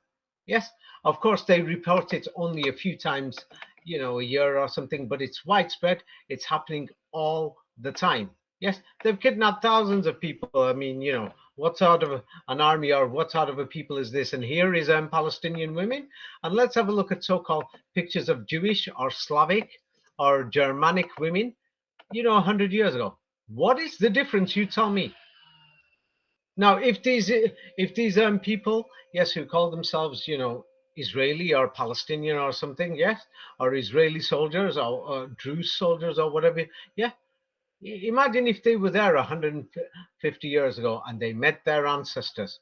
What is the difference? These people, they look like Muslims clearly to anybody. They clearly look like Muslims to anybody. That it's just a lie and a scam. Yes, and the thing is, in Poland, yes, they're going to turn and say Polishstein. Yeah, here's a picture of the women in Poland. Yeah, that we see this, in Poland, in Germany. Look at this. Here is I think these ones are Christian this time. It doesn't matter if they're Christian or Jewish or Catholic or whatever. Yes, but the thing is, we can clearly see that what do you call it? Yes, it's the same people. Yes, can you see it? Right. It's the same religion. Now, the thing is, some people will say, "Oh, David, what are you talking about? The Europeans were Muslims." Yes, that's what the evidence shows. The evidence shows that Europe was Muslim just 300 years ago. They invented the state Polishstein. Then, when they achieved their agenda, they kidnapped people and they turned them into Jews. Everyone knows that right now that half the people in Israel aren't Jewish. What happened is after the collapse of the Soviet Union, yes, many people from Ukraine and Russia just said, "Hey, I'm Jewish," economic migrants. Even right now, it's a forgery of what's going on. What do you call it? Yes, what you will see is, what do you call it? You will think it's one of the biggest forgeries in the world. Let me just show you, and you're going to think, what do you call it? Yes, that what you will see is that there's people who are going to Nigeria from America and from other places. They're actually going there, and you will be surprised that they're preparing the future. Yes, what they're doing is they're finding poor people. They don't need to be orphans. There's many people who are poor, and what they're doing is they're printing Talmuds and everything. Like you can see it themselves yourselves that in 50 years' time we're going to have a Jewish community in Nigeria. These people have mysteriously been Jews for thousands of years. Yes, you see, they're training them, they're printing these books, God knows where, Europe, America, or Israel.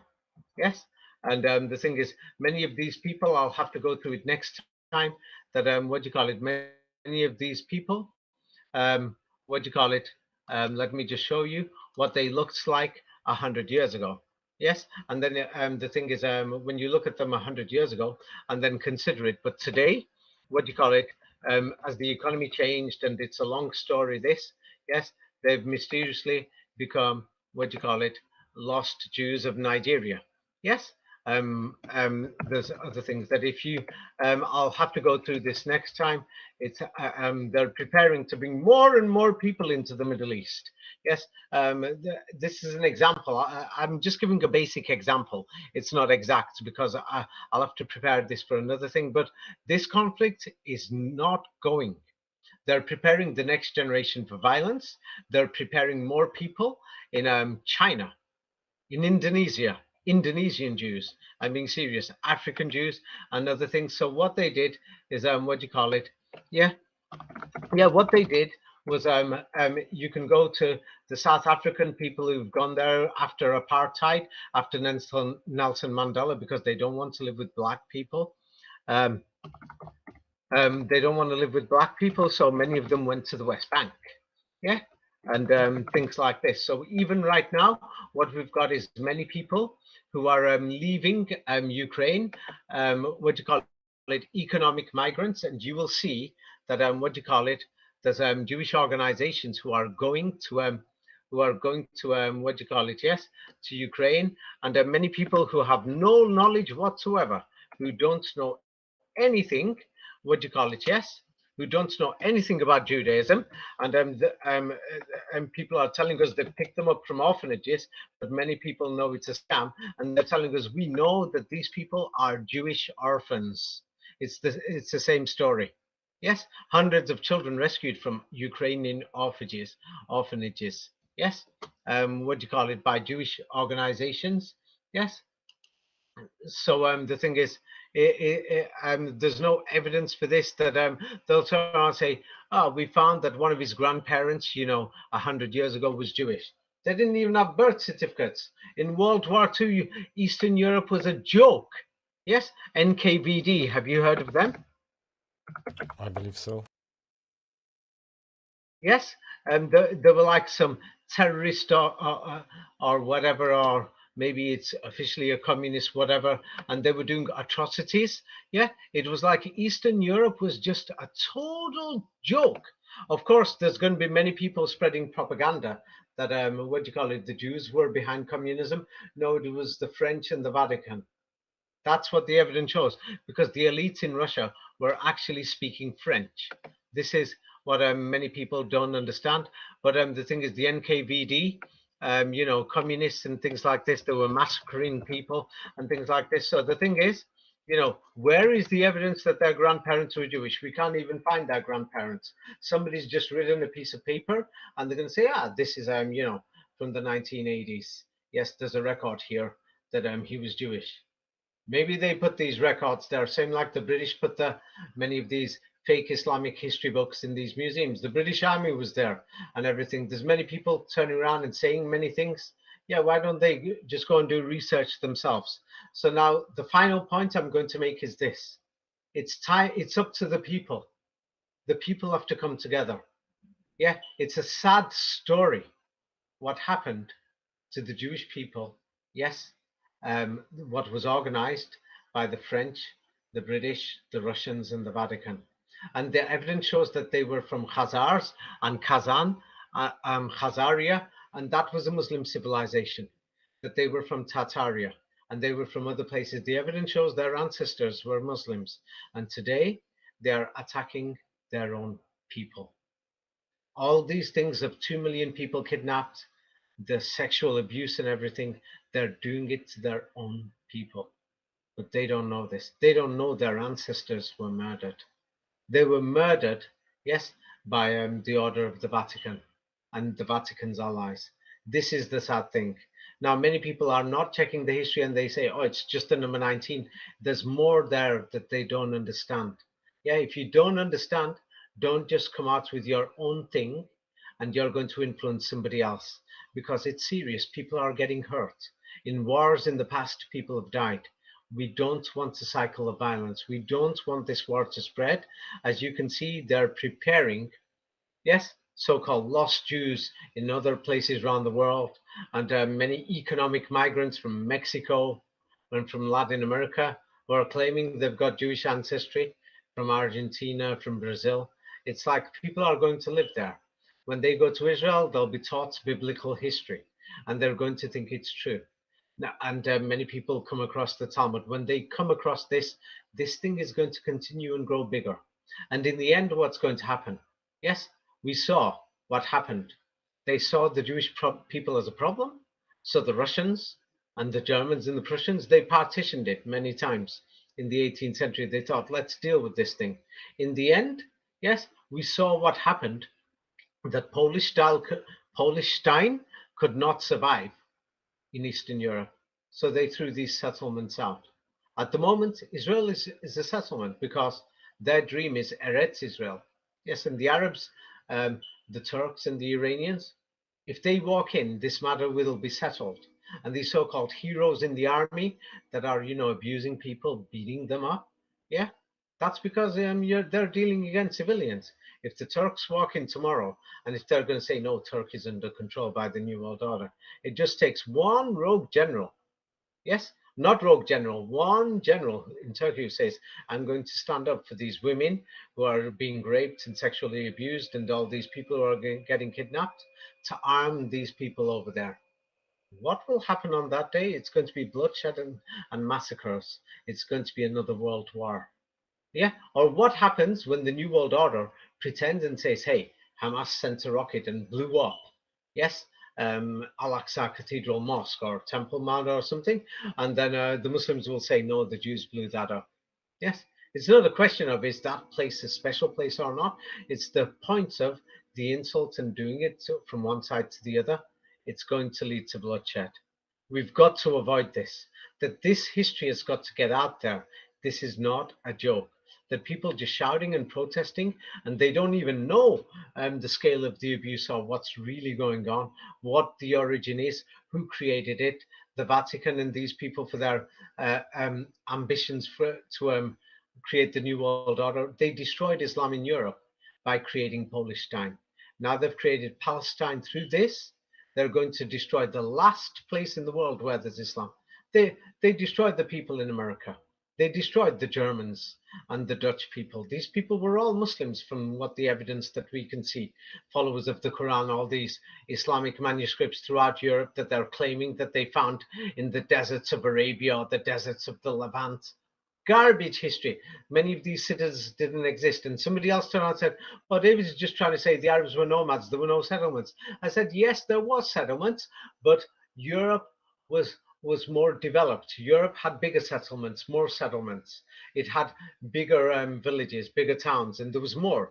It was higher populated. That it's even said that according to Ottoman records, what do you call it, Quds province, yes, or Quds country, what is today known as Palestine or Israel, that Qudus or Quds, that was the seventh populated place, not even in the top five. So it was called the Sanjak of Quds. Yes. So the thing is, the Muslims should use the original name. They're not Palestinians. They even need to tell the Arabs this. Yes, and the Palestinians this, because this is going to turn ridiculous with the fake history. Same like a guy called Jesus Christ didn't exist. His name was Esau. It's time people started using the name Esau.